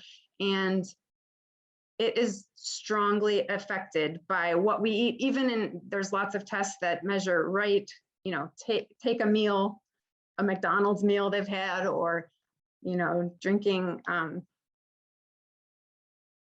what was I going to say? Oh, cream they've given, but you can see the levels going up of the cholesterol in the blood, and then the angina hitting. And with the people that don't receive the fatty meals, they just don't experience the pain. We also can have joint healing from food. And we can see that with this study here, actually, I mean, it's crazy. So the people just had apple, it was powder of apple skins. So, I mean, why not just eat an apple? But anyway, if an apple can help, you know, eating this bit of apple for 12 weeks, then imagine what you change in your whole diet, which we will talk about the food. We'll get to the food very quickly. And so just quickly, these are, this is pain scores going down, which like it continues through the 12 weeks of the study. It's not like the pain just got a little better, but it continued to decrease as they continued with the study. And on this side, these are increased ranges of motion in different parts like your shoulders and your hips from people who had chronic joint pain. Okay, so brain healing with food, it's just amazing. So Dr. Alzheimer's did, when he first discovered this disease, he did call it a cardiovascular disease, but then we've separated that out somehow in the last, several decades. You either, some people have brain disease, some people have heart disease, but they are actually strongly associated, and we're finding more and more about those connections. But if you just look at these vessels, these are from autopsies, right? So these are clear, open vessels of people without Alzheimer's, and then all this clogged up, all these vessels are with brain disease. And so you can see that difference. And what kind of brains do you guys want to have, right? Clear, clean, so you can be thinking well and remember your kids when you're old, when we get to be what we're going to be 120, but feeling good. So another little chart to show you is just about, these are for cognitive decline and activities of daily living, and how that they decrease with, normal without making any differences. And these they added, I can't remember how the study design went, but you can see the difference between maintaining your activities of daily living and bringing down your, you don't want to have cognitive decline. Okay, let's just move on. Let's get to the food. There are a few things that sometimes are problems with, people think about eating healthy, but we don't have to be hungry at all if we are to follow a plant-based whole foods diet. We can just eat and eat and eat all the good foods we can get in our mouth. We also have lots more energy. Do you know carbohydrates are our source of energy? And a lot of times people go on low carb diets, or just think, bread, oh no, bread is bad, potatoes are bad. Sometimes even fruit people are sort of scared of because of the sugar, but you'll have lots of energy with this diet. Also, your mood can be much better. Do you know the serotonin is the feel-good hormone, one of the feel-good hormones, and it's actually produced almost completely. 90-some% of the serotonin you make is made in your gut. And so when you are eating fiber, so that's in all these fruits and vegetables and whole grains and beans and nuts, you are feeding the bacteria that produces the serotonin that helps us feel well. So there's definitely a brain-gut connection. It's, we knew it for years, butterflies in my stomach, all these different kind of connections we feel, but now we know gut bacteria is a very interesting topic that we're discovering more and more from it every day. But when we are eating lots of beans and nuts and whole grains, we are feeding our good bacteria, which is, among other things, helping our mood, helping our serotonin levels. And lastly, restricting, counting calories, grams, anything like that. The only thing I would tell you, if you wanted to count something, I would say count grams of fiber and try to see if you could get how much you could get. Sky's the limit, most people are, I think only about 1% of us in America get our recommended amount of fiber. And really it should even be higher than what the recommendations are. For women, it's about 25 grams. For men, it's about 38 grams. But I would encourage you to get 60, 70 grams of fiber every day. It might sound crazy now, but the more you add, the better you are going to be helping your health in so many different ways. In fact, you think about fiber, you think about all the stuff that comes with that. And just to mention one breast cancer statistic is that if you do have 3 poops a day, you cut your breast cancer risk in half. So fiber will be helping you to do that, but it's really, you have less time that you have that waste in your body, because when waste is in your colon, it can get reabsorbed through your intestine. One thing is bile, which is a carcinogen, and the longer that is in your colon, it goes back into your bloodstream. And newly diagnosed women with breast cancer have a 50% higher levels of bile in their in their bloodstream, but actually in their actual breast tissue, it can be up to hundreds of times more concentrated there. But it's a carcinogen, and so that is the start of how it works like an estrogen in the breast to promote breast cancer. So we want to keep on pooping. So what will we eat? Try to get the junk out of our pantry and our refrigerator, and try to get more fruits, vegetables, whole grains, nuts, beans, and seeds. If you make this kind of swap to have less processed food and less animal food, you're going to have less sodium, fewer calories, less trans fat, fewer chemicals like carcinogens and toxins, added sugar, and you're going to have more fiber, vitamins, minerals, phytochemicals. Phytochemicals are like carotenoids, polyphenols. If you've heard chocolate is good for you, these all work together too. So you want to get them from food and not in a vitamin, like you might see lycopene on a vitamin bottle, but you'd rather have it in the package of an apple or a pepper or some spinach, because they don't even know all the different chemicals that are in these fruits and vegetables that work together to promote health. Hey, Colleen. Yes. I want to let you know that we've got about 5 more minutes, okay? Okay, thank you. Yep. Okay, so different things that you can eat. Hummus and, your fruits and vegetables. You can have burritos, beans and rice.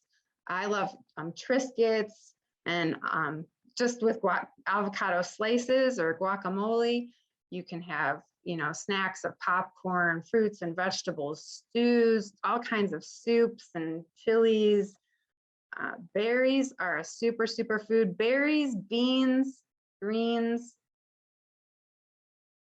broccoli.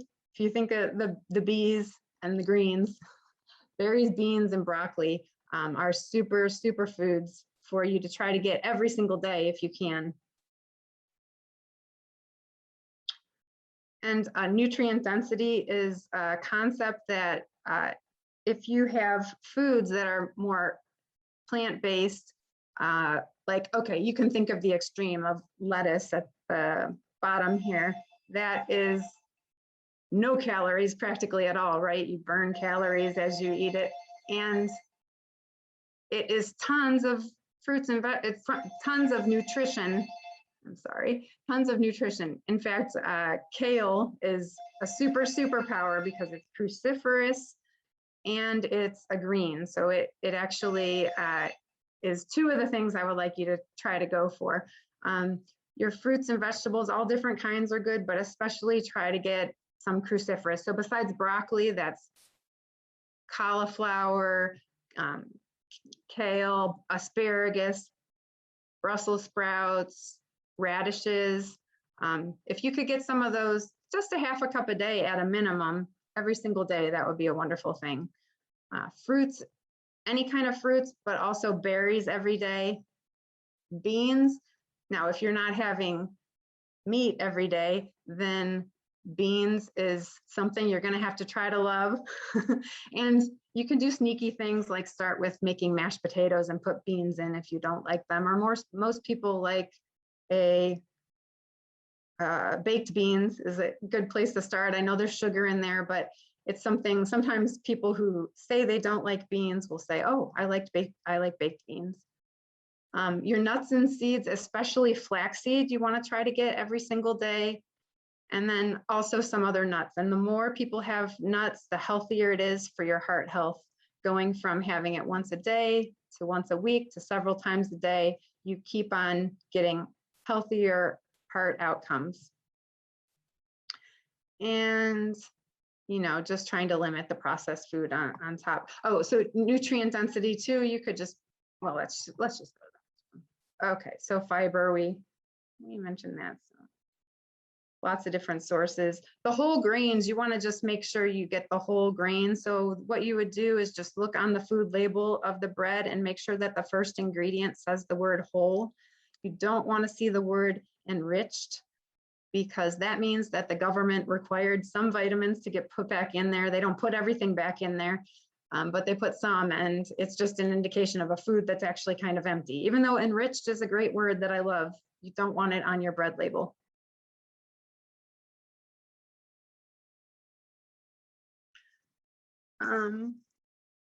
Well, things I do for my services are, I do meet with people one-on-one. I do classes and presentations, clean out your cupboard, or go on a grocery visit with you. So I hope that I can help you with those things. And the resources, I think this is really important for you guys to see these different sources. I already told you about nutritionfacts.org, but if you look up, even if you go on YouTube and look up what's the name I said over and over, Ornish, or you look up Esselstyn, you could see great presentations by these physicians who have done wonderful things. Food Inc. Actually was a helpful movie for me to sort of change my ways with some of the processed foods. It's interesting.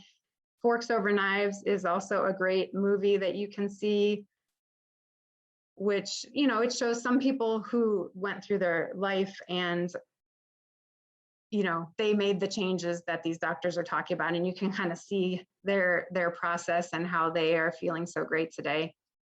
And that PCRM I mentioned before is a great website and organization. And what they have, if you want, you can look up 21-day Kickstart, and they will give you all the menus and grocery lists and everything you would need to follow a plant-based diet for 3 weeks, as well as they'll send you emails with maybe a famous person who eats plant-based whole foods to say hello each morning. So that's a great thing as well. And I have a website, freshu.com. I have recipes on there and different articles like, you know, why broccoli is so good for you, or different things like that. And nutritionfacts.org, I know I keep talking about it, but also you could use an app called the Daily Dozen app, and that can help you to check off all the things you should try to eat every single day. And it doesn't give you X's if you get it wrong and have, you know, a piece of cake or something. Also, Food Rules is a great book by Michael Pollan, which just has 50 pages of one rule on each page. Like if it came from a plant like a manufacturing plant, you should avoid it. But if it came from a plant, like something growing outside, then you should choose it, and different things like that. And that's a really cool book. And they have an illustrated edition too. So that is something else that I recommend. And well, does anyone have any questions?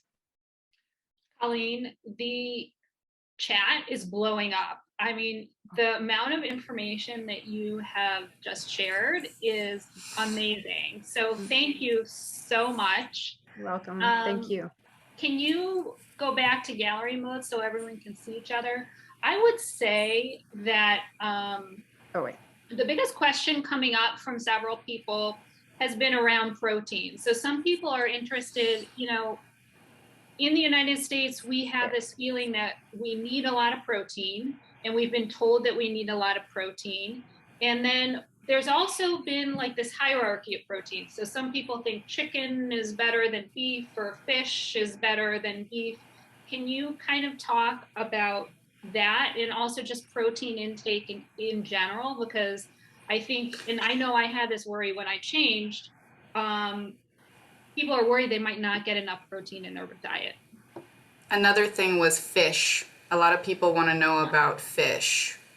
So, and I know we're kind of running on time. So after you answer this question, we're going to have to cut it off. And then maybe at the end, if we have more time, or I know they're going to also get access to you, Colleen, so people can follow up with you with extra questions. Okay. So protein, yes, definitely. Everyone is getting more than enough protein. We do not need all the protein that we are getting, and plant-based is the best protein. So if you can think of someone who's most limited with protein intake, someone who has kidney disease, right? So they're not allowed to have much protein at all, and they can have plant-based protein and be okay. So it's just the need for more and more protein. It's animal protein is in fact the driving force of the animal foods, the cancer promotion. So it promotes insulin-like growth factor increases when you have more animal protein. And when we're babies, we need to grow. When we're kids, we are growing, and kids have plenty of IGF. They don't need to get it from meat. But I'm saying as adults, we don't want extra growth, right? Growth is not what we're trying to do. And what does grow? Cancer. Cancer grows. So we really are getting plenty of, there's actually protein in all the categories of food except for fruit is pretty much carbohydrate. But there's protein in vegetables, there's protein in your grains, there's protein in nuts. Well, most people know that there's some protein in nuts, but beans are a wonderful source of protein and carbohydrate. But I really just want to assure you with my long-winded answer that everyone is getting adequate protein. No one in the United States, it's more of a problem of overnutrition with most things, which means we're not, no one's in deficit of calories or protein. We're getting too much. And then fish, Desiree, you mentioned, that was one of the last things that I was recommending as a dietitian. It's been a process that I've gone through my recommendations. And when I was having my patients not have, most meats or eggs, dairy, I still, salmon, maybe, wild salmon, but fish is not good for our health. It's not good for our heart. The studies that were about fish oil, the same scientists did, the original DART study said, okay, have fish oil, everyone got it, it got on the market. And then those same people did a follow-up study with more people, longer, and that found that there was not decreased risk in stroke, decreased heart disease with fish. So I know it's kind of sad news, but I would just say if you love fish, maybe have it as a treat, but don't think that you are doing your body a favor by having fish. It's not good for you. It would just be a treat, something that you're enjoying. But thank you everyone for your time. Thank you so much. Can everyone just give Colleen some love? What an amazing presentation. You're mind blowing. I have literally a journal full of nuggets of information from you. So thank you so much. So what we're going to do now is we're going to go out into breakouts, and here's what we're going to Christine, can I pause you before you ask them a question? I want to drop Colleen's amazing gift Go ahead, in there real quick. So Colleen has an amazing gift for you all. I'm going to drop it into the comment box. That way you can go ahead and snag that real quick before we jump out. And Colleen, why don't you tell us what it is? Oh, turn on, you're muted. Go ahead and tell us what it is, Colleen. Yep. So in 2 weeks, two Fridays from now, the 19th, I'm going to be doing a cooking demo on the internet. So it's a really good snack that you guys, I hope, will all love and find very useful for many different purposes. So that's what it is. I am super excited about that. I already cleared my schedule so I can join. So definitely what she put in there is her email address. And so just send her an email with the title I'm in, and you'll be able to join the cooking demonstration. Because I think one of the things about plant-based diet is you can get really hyped up about the why, right? Like I'm sure all of you are right now, but then it's like, oh my God, how do I do this? Because our culture and our families are not always as supportive as we might want them to be. And this is a hard switch. So it's super exciting to have someone who can kind of lead us into the how. So definitely take Colleen up on that offer. Okay, Desiree, is there anything else I missed before we go on breakouts? Okay. No, you're good. All right, so here is the topic. We're going to put you in breakouts. We're going to be in breakouts for just about 5 minutes. What is one idea you've learned today that you'd like to implement, and how can you do it? So Desiree, whenever you're ready, don't worry, you don't have to do anything, you guys. Just sit there, and Desiree is going to put you in a breakout, and you're going to be traveling into a new room. Welcome back.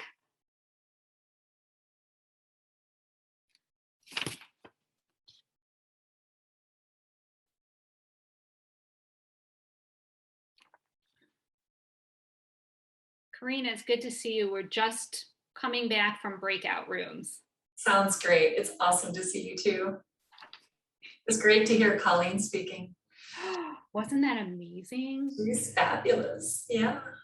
I just love her and all of her knowledge. Yeah. It's just stuff that people need to know. I agreed.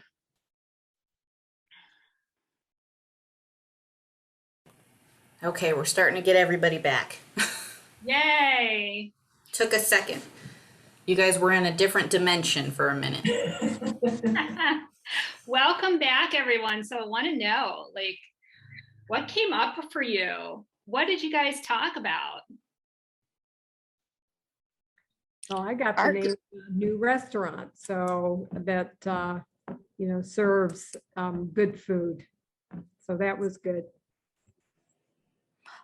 Our group talked about how we feel like we could all commit to trying to do focus on starting with 1 day a week doing all plant-based. Yeah. We kind of talked about how we already we have a lot of plant-based foods in our lives, not meaning we're eating meat protein every day, but if we can start there, it's less overwhelming. For sure. That's what I do. I'm completely plant-based, but I'm creating one plant-based meal for my family, which is about all they seem to be able to take right now. So I think that's a good strategy. Yeah, we love plants, but it's all, yeah, it's dabbling the toe into like the plant-based proteins, more focusing on that and seeing those differences. And then of course I reiterated it to see more and learn more to watch that movie on Netflix. Yes, you guys, The Game To Changer. see it in action. Yeah, that's an amazing movie. And it's a documentary, but it doesn't feel like a boring, slow documentary. It's a really powerful movie. So definitely check it out if you haven't. Okay, so we have our last speaker with us, Karina Tech, and she's going to be talking about the power of movement.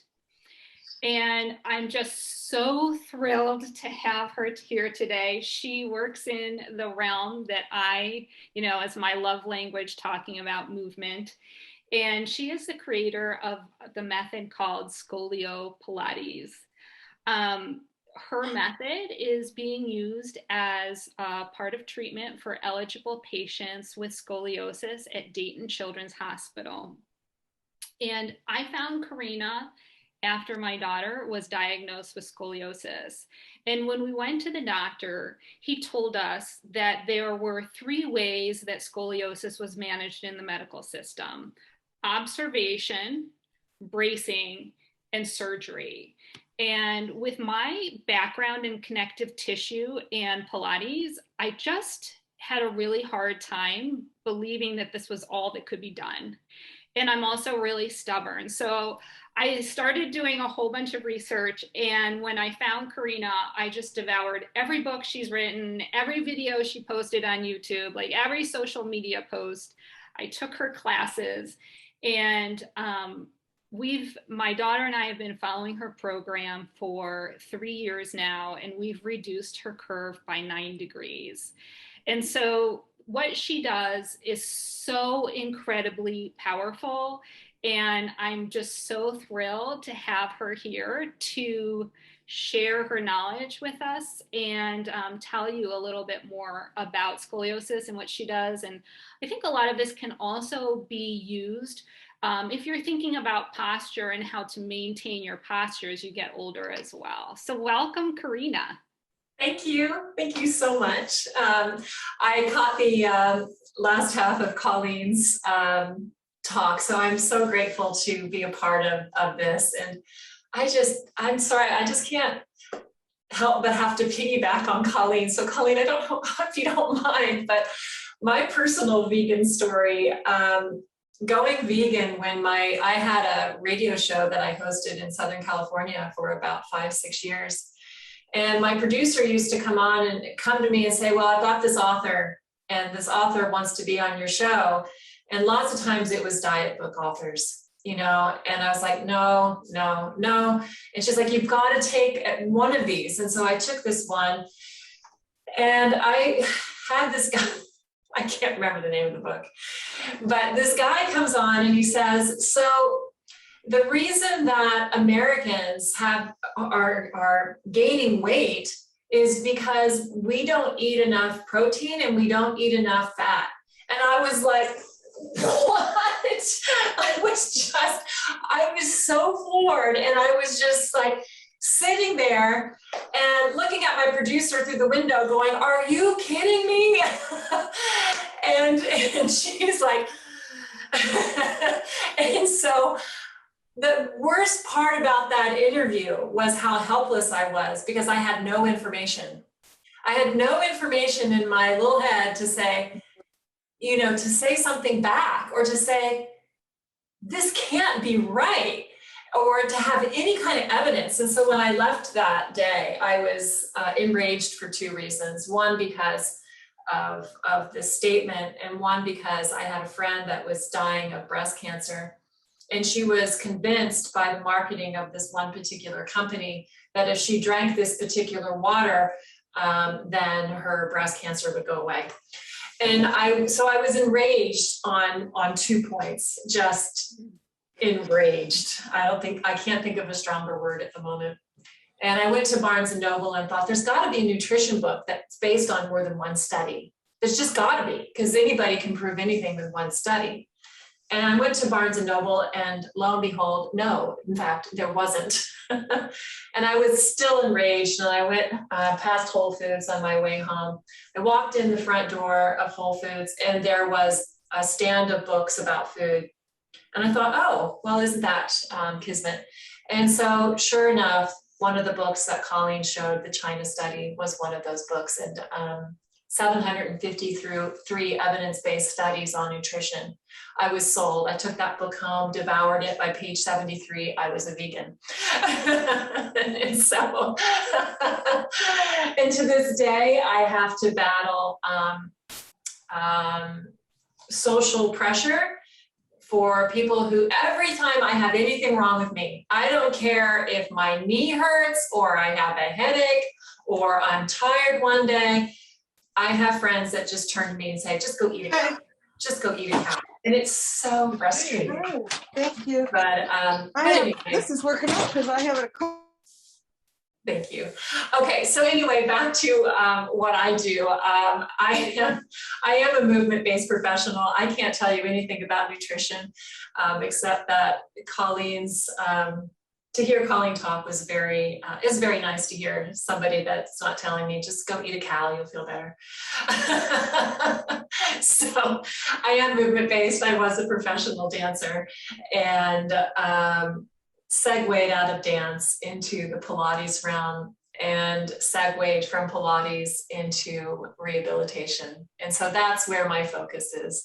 I work in the field of post-rehabilitation, mostly working with people who have seen their doctor, they've gone through their 6 to 12 visits of PT, but they continue, or they require continuing care.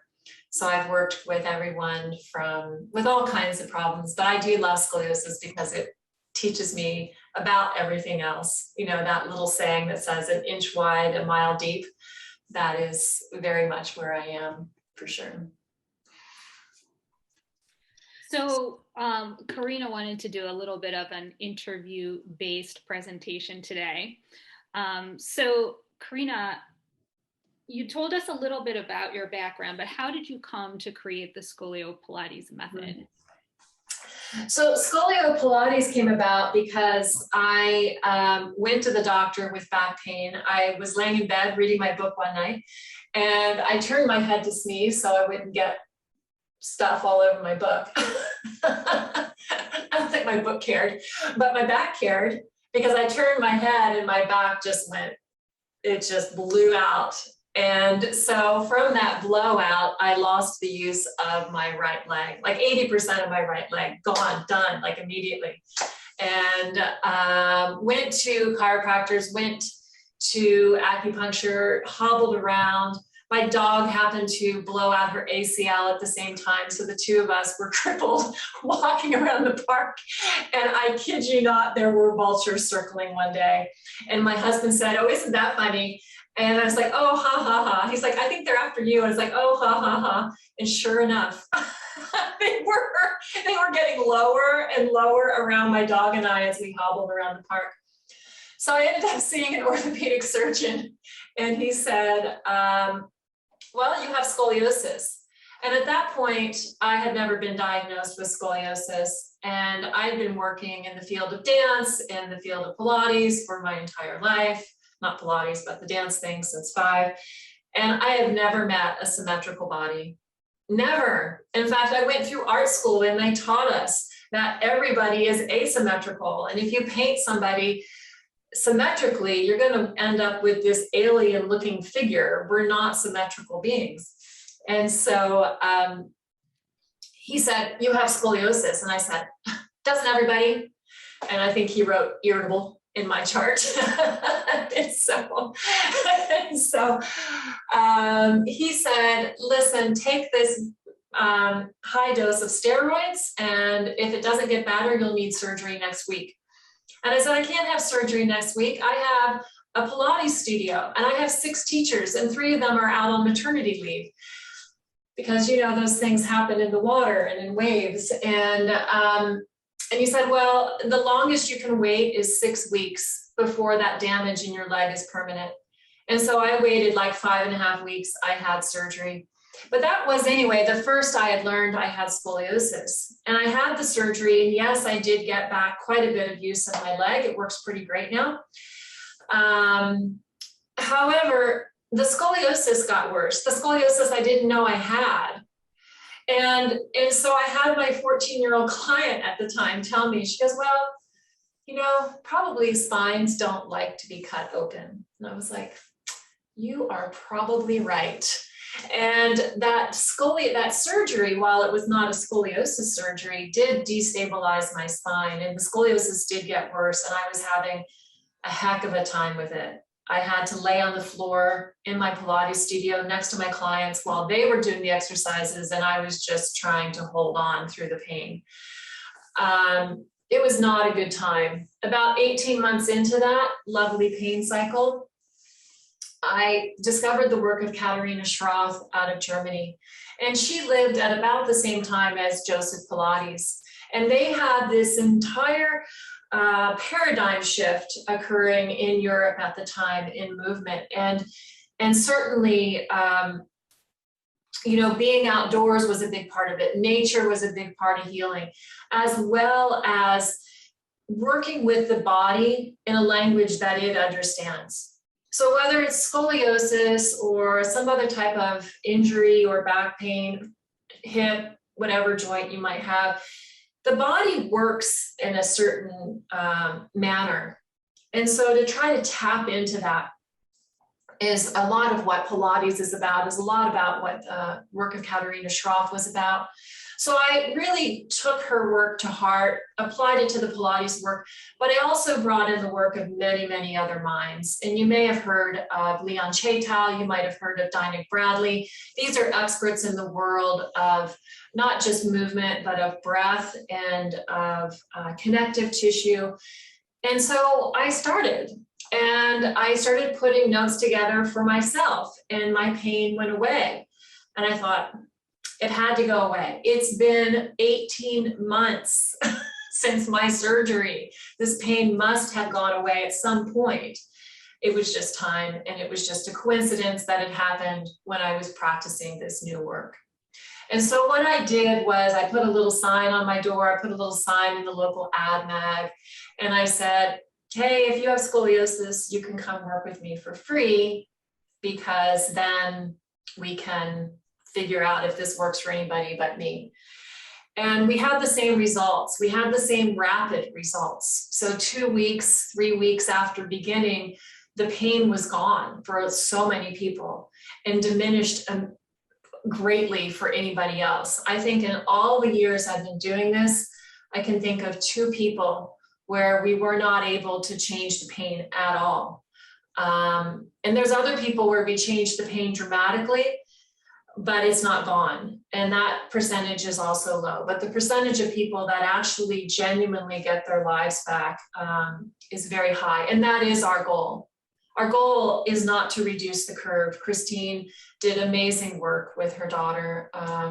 And also her daughter's curve was below a certain number, but when they started. After you get above a certain number, it becomes harder to reduce that number. The connective tissue starts to hold on for dear life, kind of like the connective tissue in my hips right now from sitting in this position for just 10 minutes is holding on for dear life.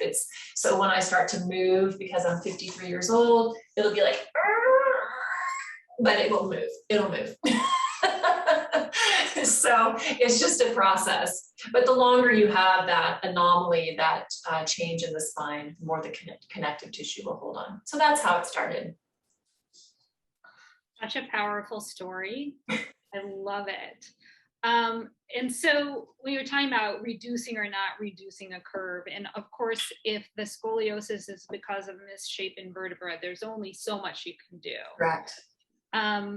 But in that vein, what is it that can pull our spines out of alignment besides a misshapen vertebra to create scoliosis? And then kind of the piggyback question on that is, how come a lot of people discover scoliosis when they're in their later years? Mm-hmm.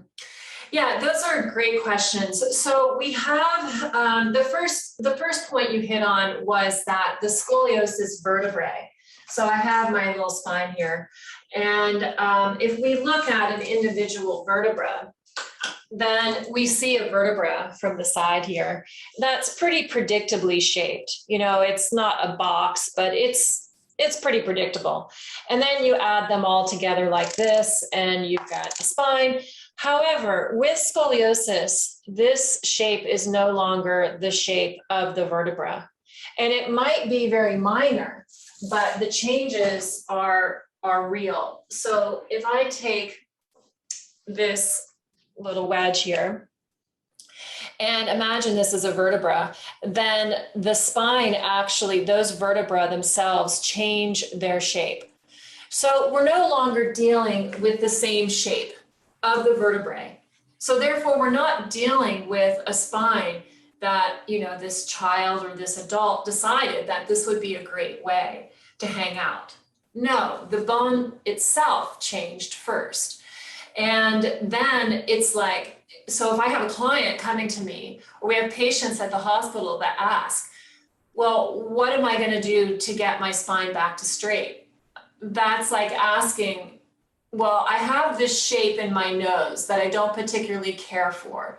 What exercises are we going to do to change the shape of my nose? You're not. You are absolutely not going to do a single exercise to change the shape of your nose or the shape of your finger or the shape of the bones in your back. And then people say, well, I've seen your before and after pictures, you know, on Instagram, and I see the spine that looks really crooked, and then I see this spine that looks really straight. Well, I can do this, and I can also do this, but my curve in my back has not changed. The change in the shape of the bone has also not changed. I have to work really hard having scoliosis to hold this shape, but the longer, of course, that I train in this shape, the easier it is. So the other things that can cause, actually, I should say that is the main reason. And the main reason for the cause of scoliosis is that the vertebra changes shape. So imagine that my whole torso is one vertebra from here, from my shoulders to my hips. And the most popular theory right now is that the front of the vertebra grows a little faster than the back. And so we have this forward growth, the back gets compressed, and then eventually what happens as we lift up and up and up and up, the spine doesn't have any place to go but to fall off to one side. That's kind of a vast generality of what's happening in the vertebrae. Now, why does the spine do that? Like, why do we have this anterior spinal overgrowth? That's also the million-dollar question that scientists are trying to solve right now. Like, why does that happen? And they think one of the things that they think could be that there is a disconnect between the autonomic nervous system, the nervous system that does things without you thinking about it, like breathing, blinking your eyes, and then the somatic nervous system, the nervous system that moves when we tell it to move. So especially as adolescents, they think there's a disconnect between those two escalators or elevators that should be rising together at the same time, and instead you have this going on. Also, the reason they think that scoliosis progresses more in girls, because if you have this going on where the nervous system is ahead of the somatic system, the body muscular system, then you've got this growth ready to happen, but the body isn't prepared for it yet. There's not that strength there to hold it. And so they think that's why we get this progression towards scoliosis.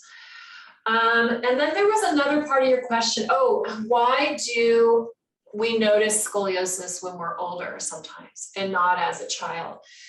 Sometimes it's missed. Mine was missed. I grew up in a town the size of this room. And somebody had to be the doctor. Somebody had to sell groceries. and so there just wasn't a lot of professionals in the area.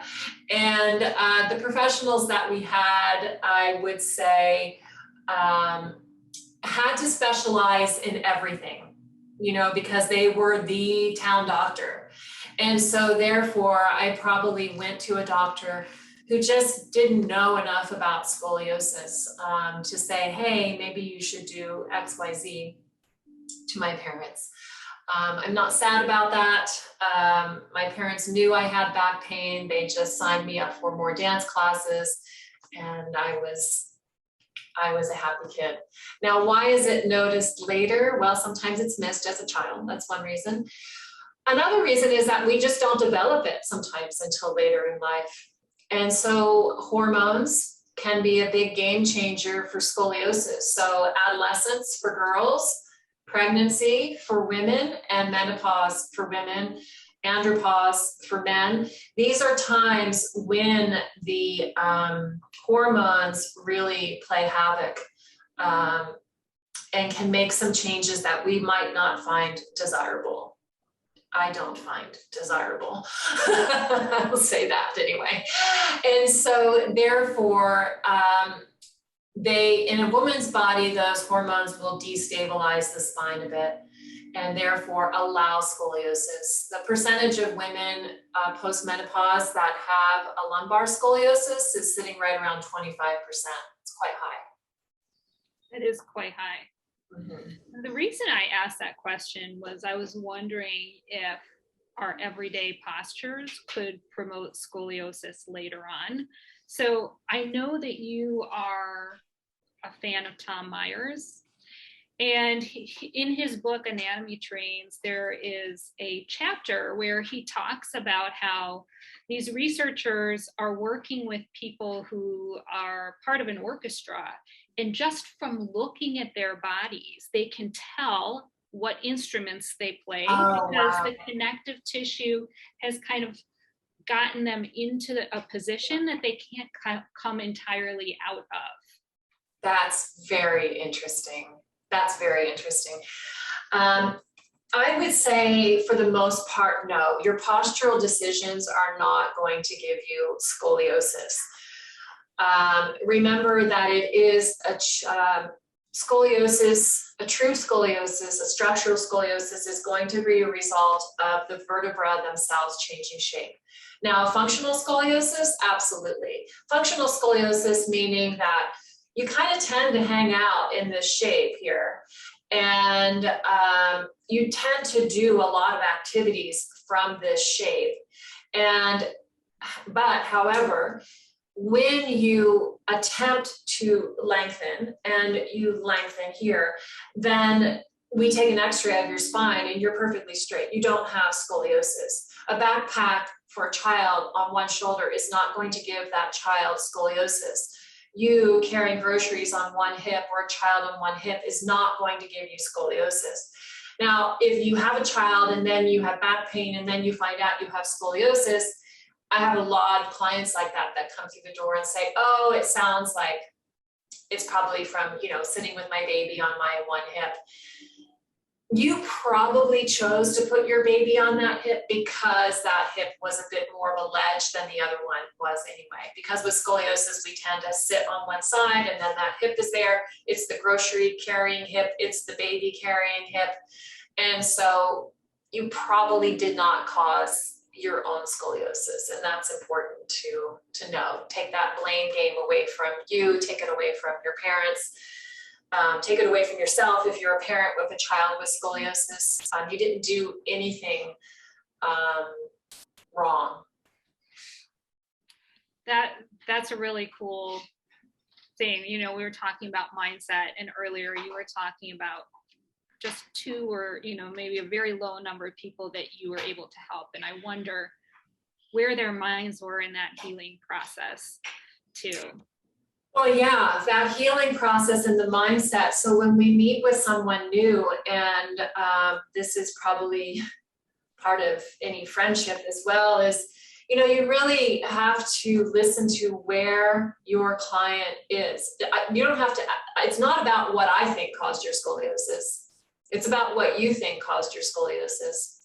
And so if I have someone come in and say, hey, it was my baby on my hip that caused scoliosis, I can say, okay, well, that's good to know because we're going to try to correct that in misinformation.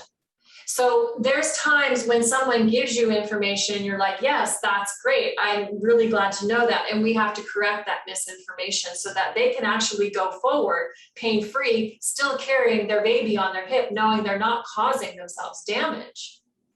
Now, we get to the point of what do you think is going to help you heal? And that is really important.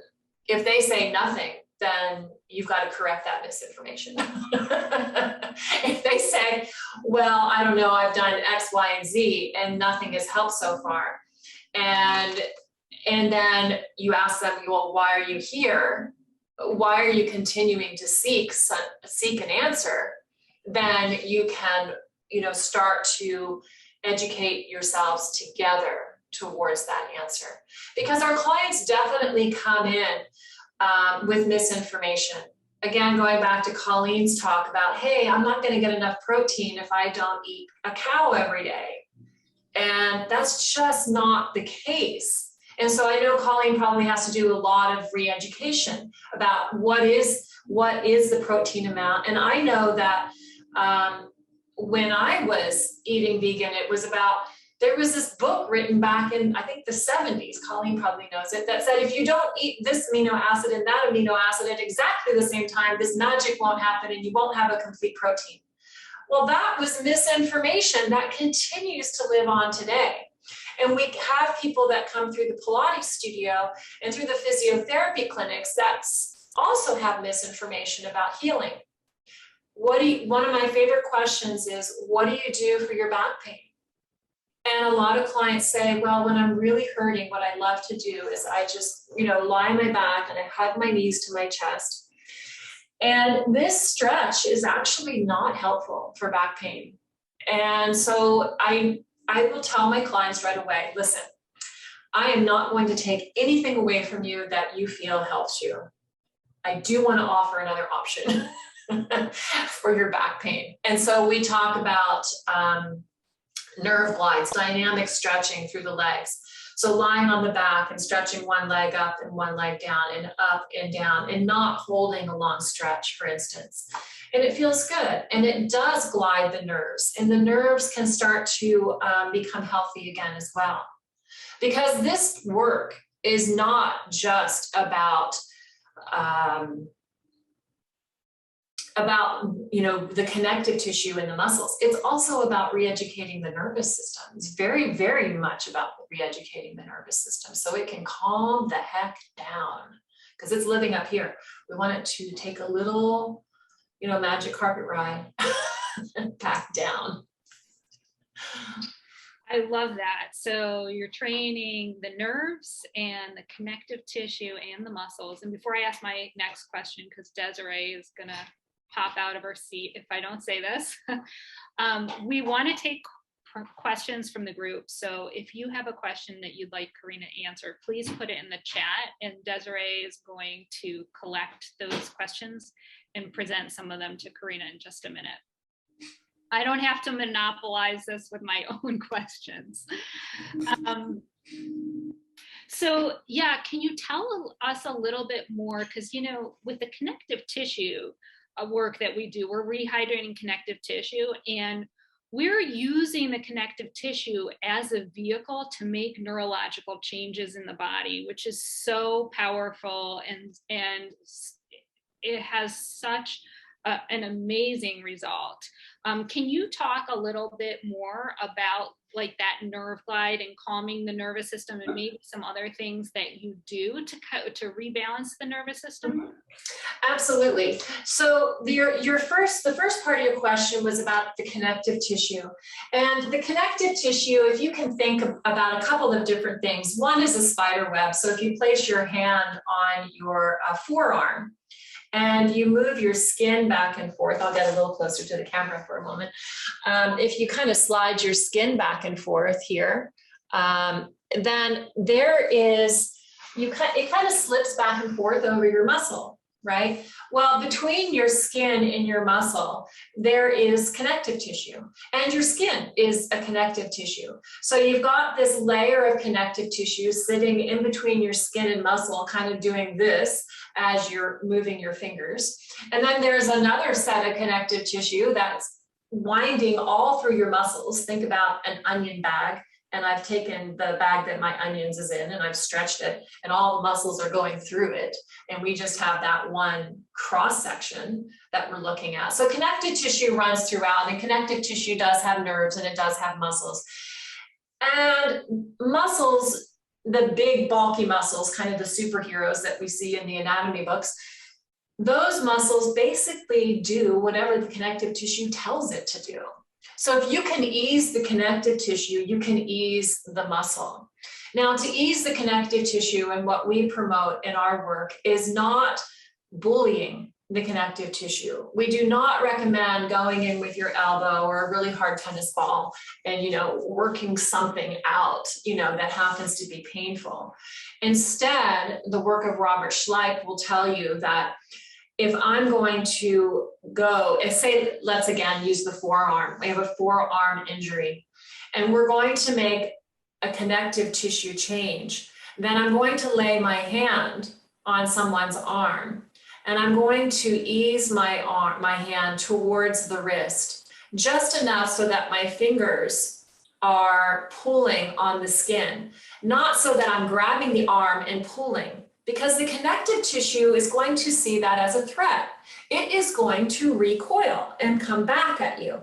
So instead, it has to be very light, and it has to move very, very, very slowly.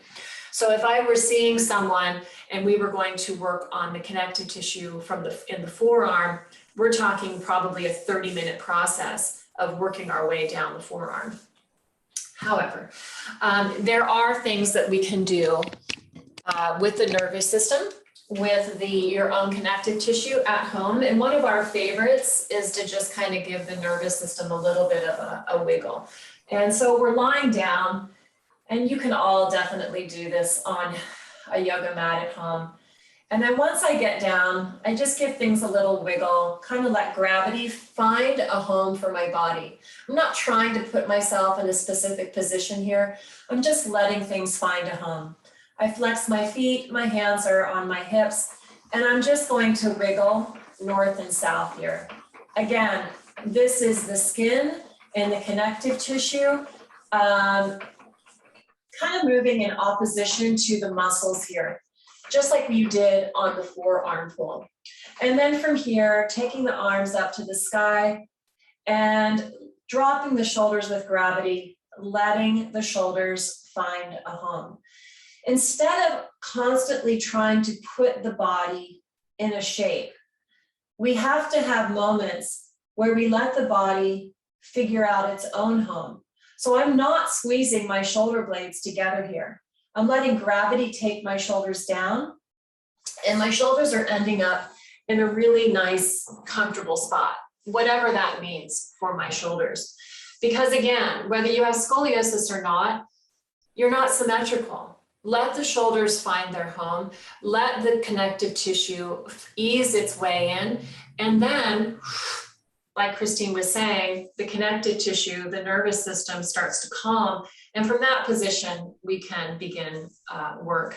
I do want to show you one more thing that you can do at home. Besides, we call this the north-south wiggle. But this exercise, instead of hugging the knees to the chest, and the reason this doesn't work for back pain is it tends to stretch muscles that don't need stretching. They are living too long. Their problem is actually the recoil. They have a hard time coming back to a normal physiological length. They live too long, and so therefore they're unstable. You try to grab something off the floor or out of your bag, and you have back pain, like sudden back pain. It's because these muscles don't recoil quickly anymore.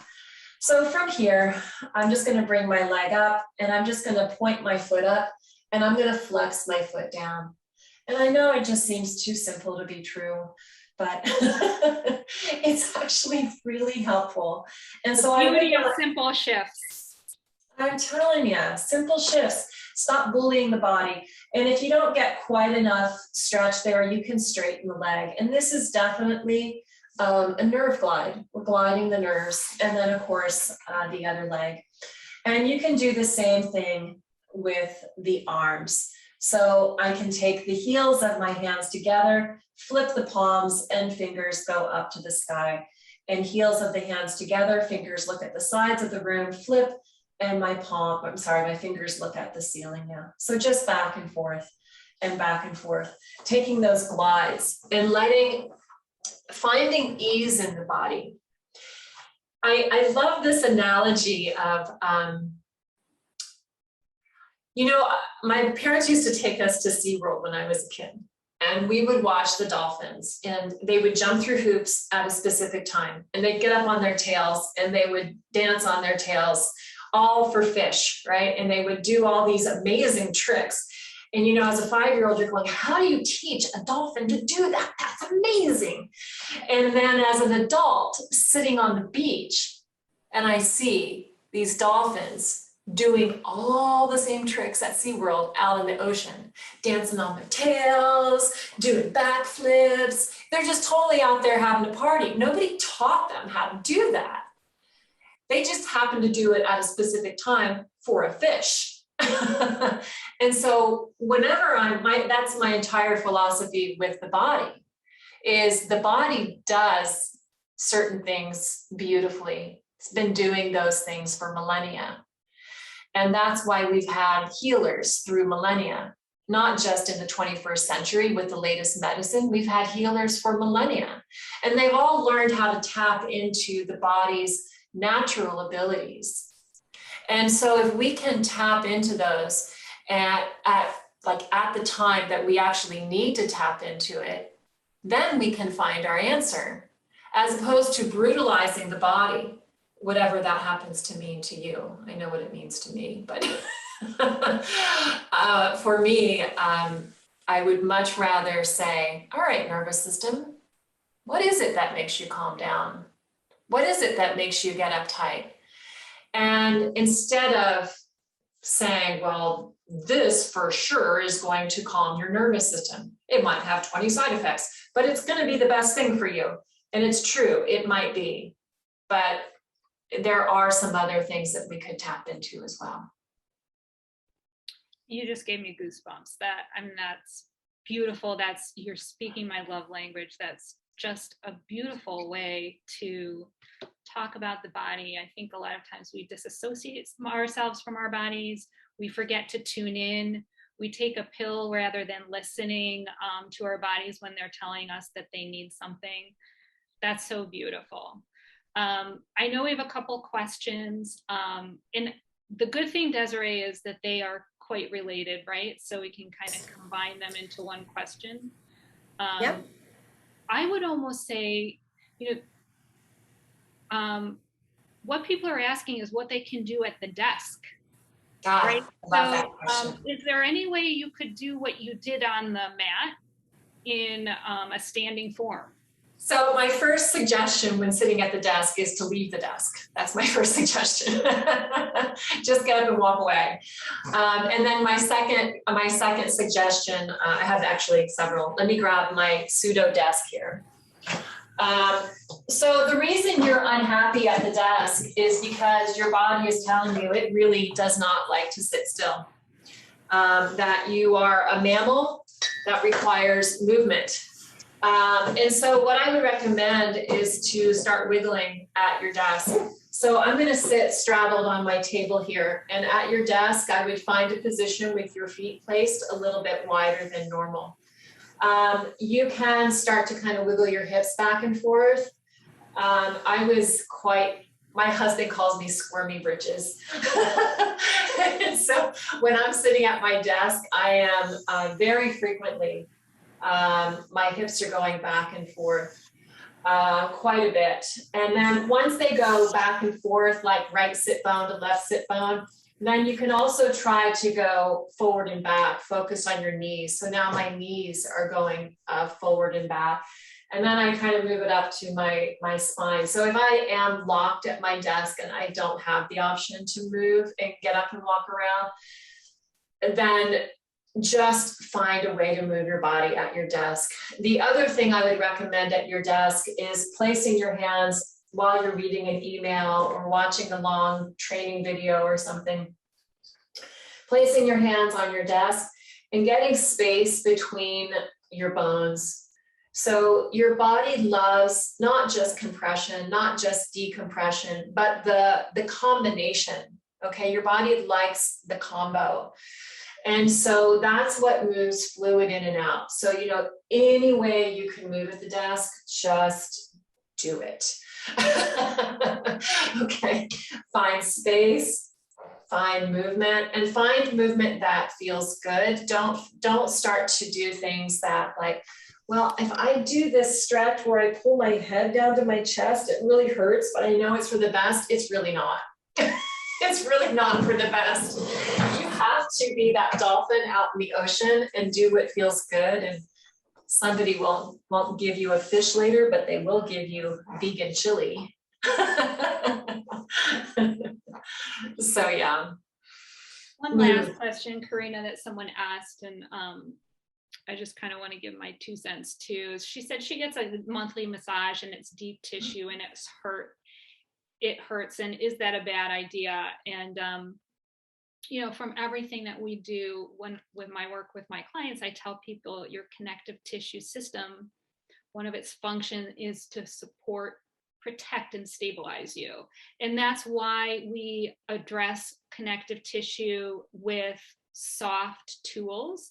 And we go slow, as you were talking about, because if you're going too deep or too fast, the tissue is going to resist what you're doing. Do you have anything to add to that? I 100% agree with that. I have a really hard time getting massages myself because when people put their hands on my back, when you have scoliosis, you have parts of your back that feel like a knot to a body worker. And there's parts that feel like they're completely flaccid, like there's no muscle there at all.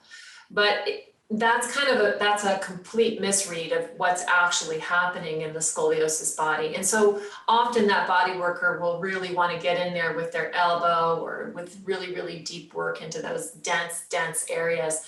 And I often, very frequently, when I get off that table, I have trouble walking. I can't even straighten myself up. And they're like, you'll be okay, you'll be okay.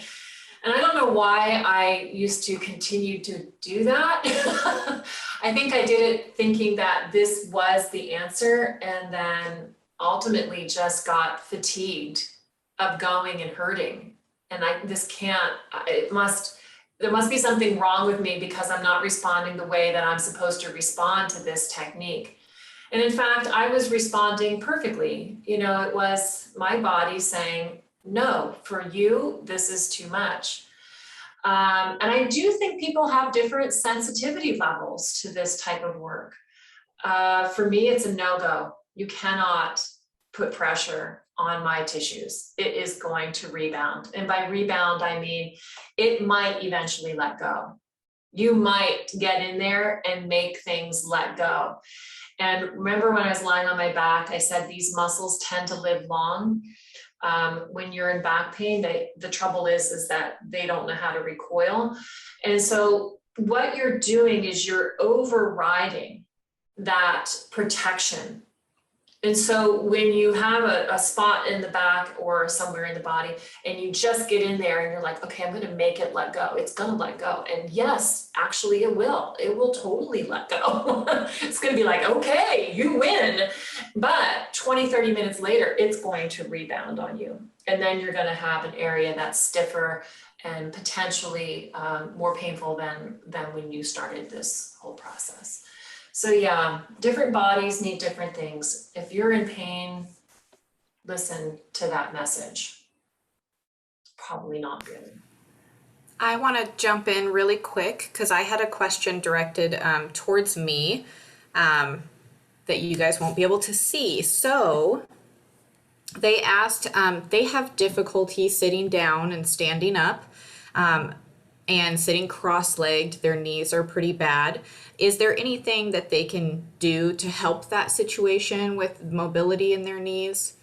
Well, first of all, if sitting cross-legged doesn't feel good, it's not a life requirement, and nobody should be judging you about being able to sit cross-legged, especially yourself. There's a lot of different shapes to the pelvis, right? And so it just so happens that my pelvis is built in a way that allows my legs to do this.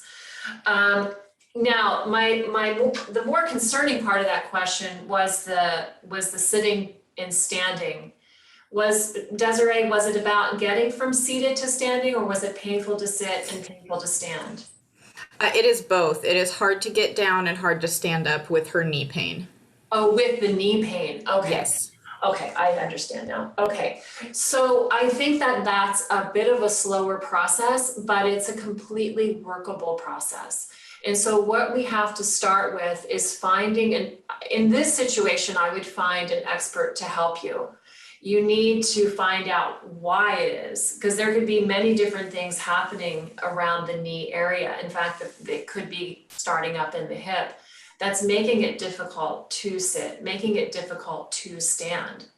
And therefore, you want to get that external voice. I listened to a great podcast this morning. It was TED Business, and it was about burnout was the topic.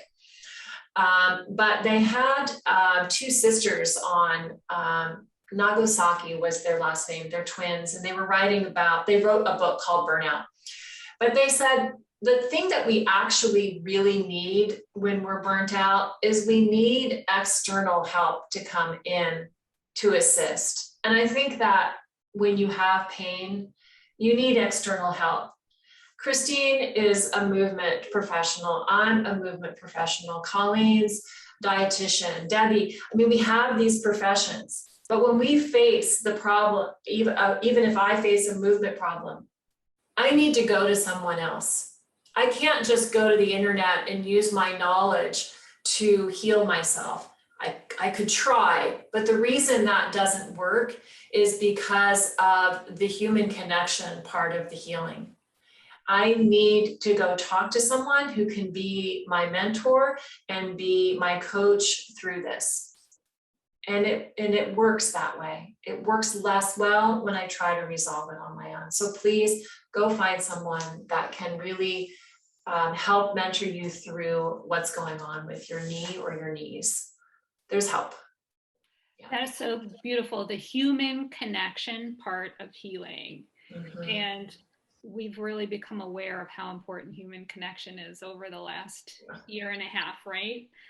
I want to thank you so much for your time, Karina. Of course. Everyone, please give Karina some love and thank her for her time and sharing her wisdom. And Karina also has a free gift that Desiree is going to be popping in the chat. And this is for a free class, right? Yes. Yes. Yeah, the class happens every Thursday. It's a group class, and the human connection there is fabulous because not only do we work through, it is a scoliosis-based class, but at the end, we always have a Q&A. But it's become much more about, what did you do this week? It's a very nice connection. It's a beautiful community, and my daughter and I have taken her classes. It's just such a gift. So please make sure that you grab that link. And before we leave, everyone, I know we're tight on time. I want you to revisit your intention. So get out your journal and find your intention for the day. And just tell us what's coming up for you right now. Just put it in the chat. Where are you? What kind of aha moments have you had? What are you going to do with this information? We'd love to just have a couple minutes to see where you are.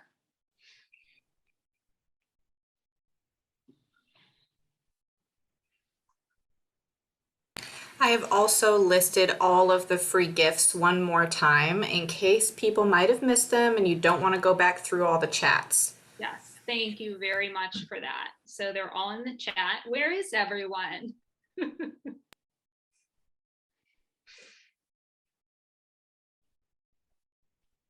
I feel like Ferris Bueller.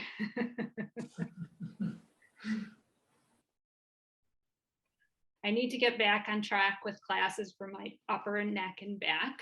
Yes, definitely. I have a convince myself to eat plant-based foods. Love that. And maybe you can switch that wording around, is like you get to explore plant-based foods. I'll tell you, like when I made the switch, I remember walking around Whole Foods aimlessly, like, what the heck am I going to eat and how am I going to prepare it? It's a big transition. So make sure that you get some support. Reach out to Colleen. There are a lot of vegan eaters here. I would be happy to support anyone with recipes and things, because it's not easy, but you can do it. And let me tell you, you will feel better, your mood will be better, your cholesterol will go down. It's a way of life that's really worth exploring, I think. Debbie's going to update her weekly grocery list and have a conversation with her husband.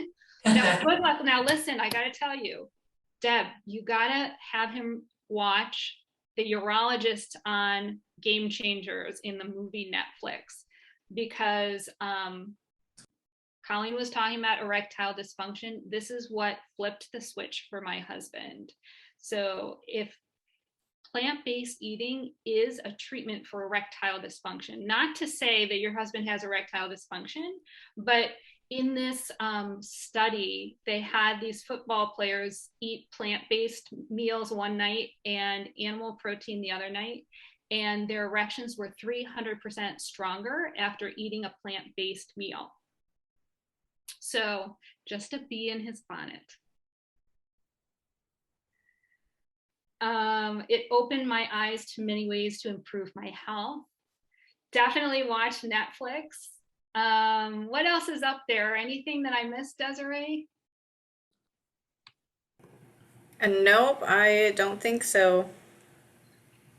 Okay, well, I know that we've been here for a while and we all probably want to get up and move. I want to thank you for committing yourself to this time, for investing in your health, for supporting all of these beautiful people who came together. This has been like a dream come true for me. I've been working on this and envisioning this since August, and I'm just so happy that as a community, we're able to come together to talk about simple shifts that you can make to enhance not only how your body feels and functions, but to allow you to sidestep some of the Western world's go-to medical treatments like drugs and surgeries. It's so powerful, and let's keep this conversation going. And thank you for coming. Have a wonderful weekend. Bye, everybody.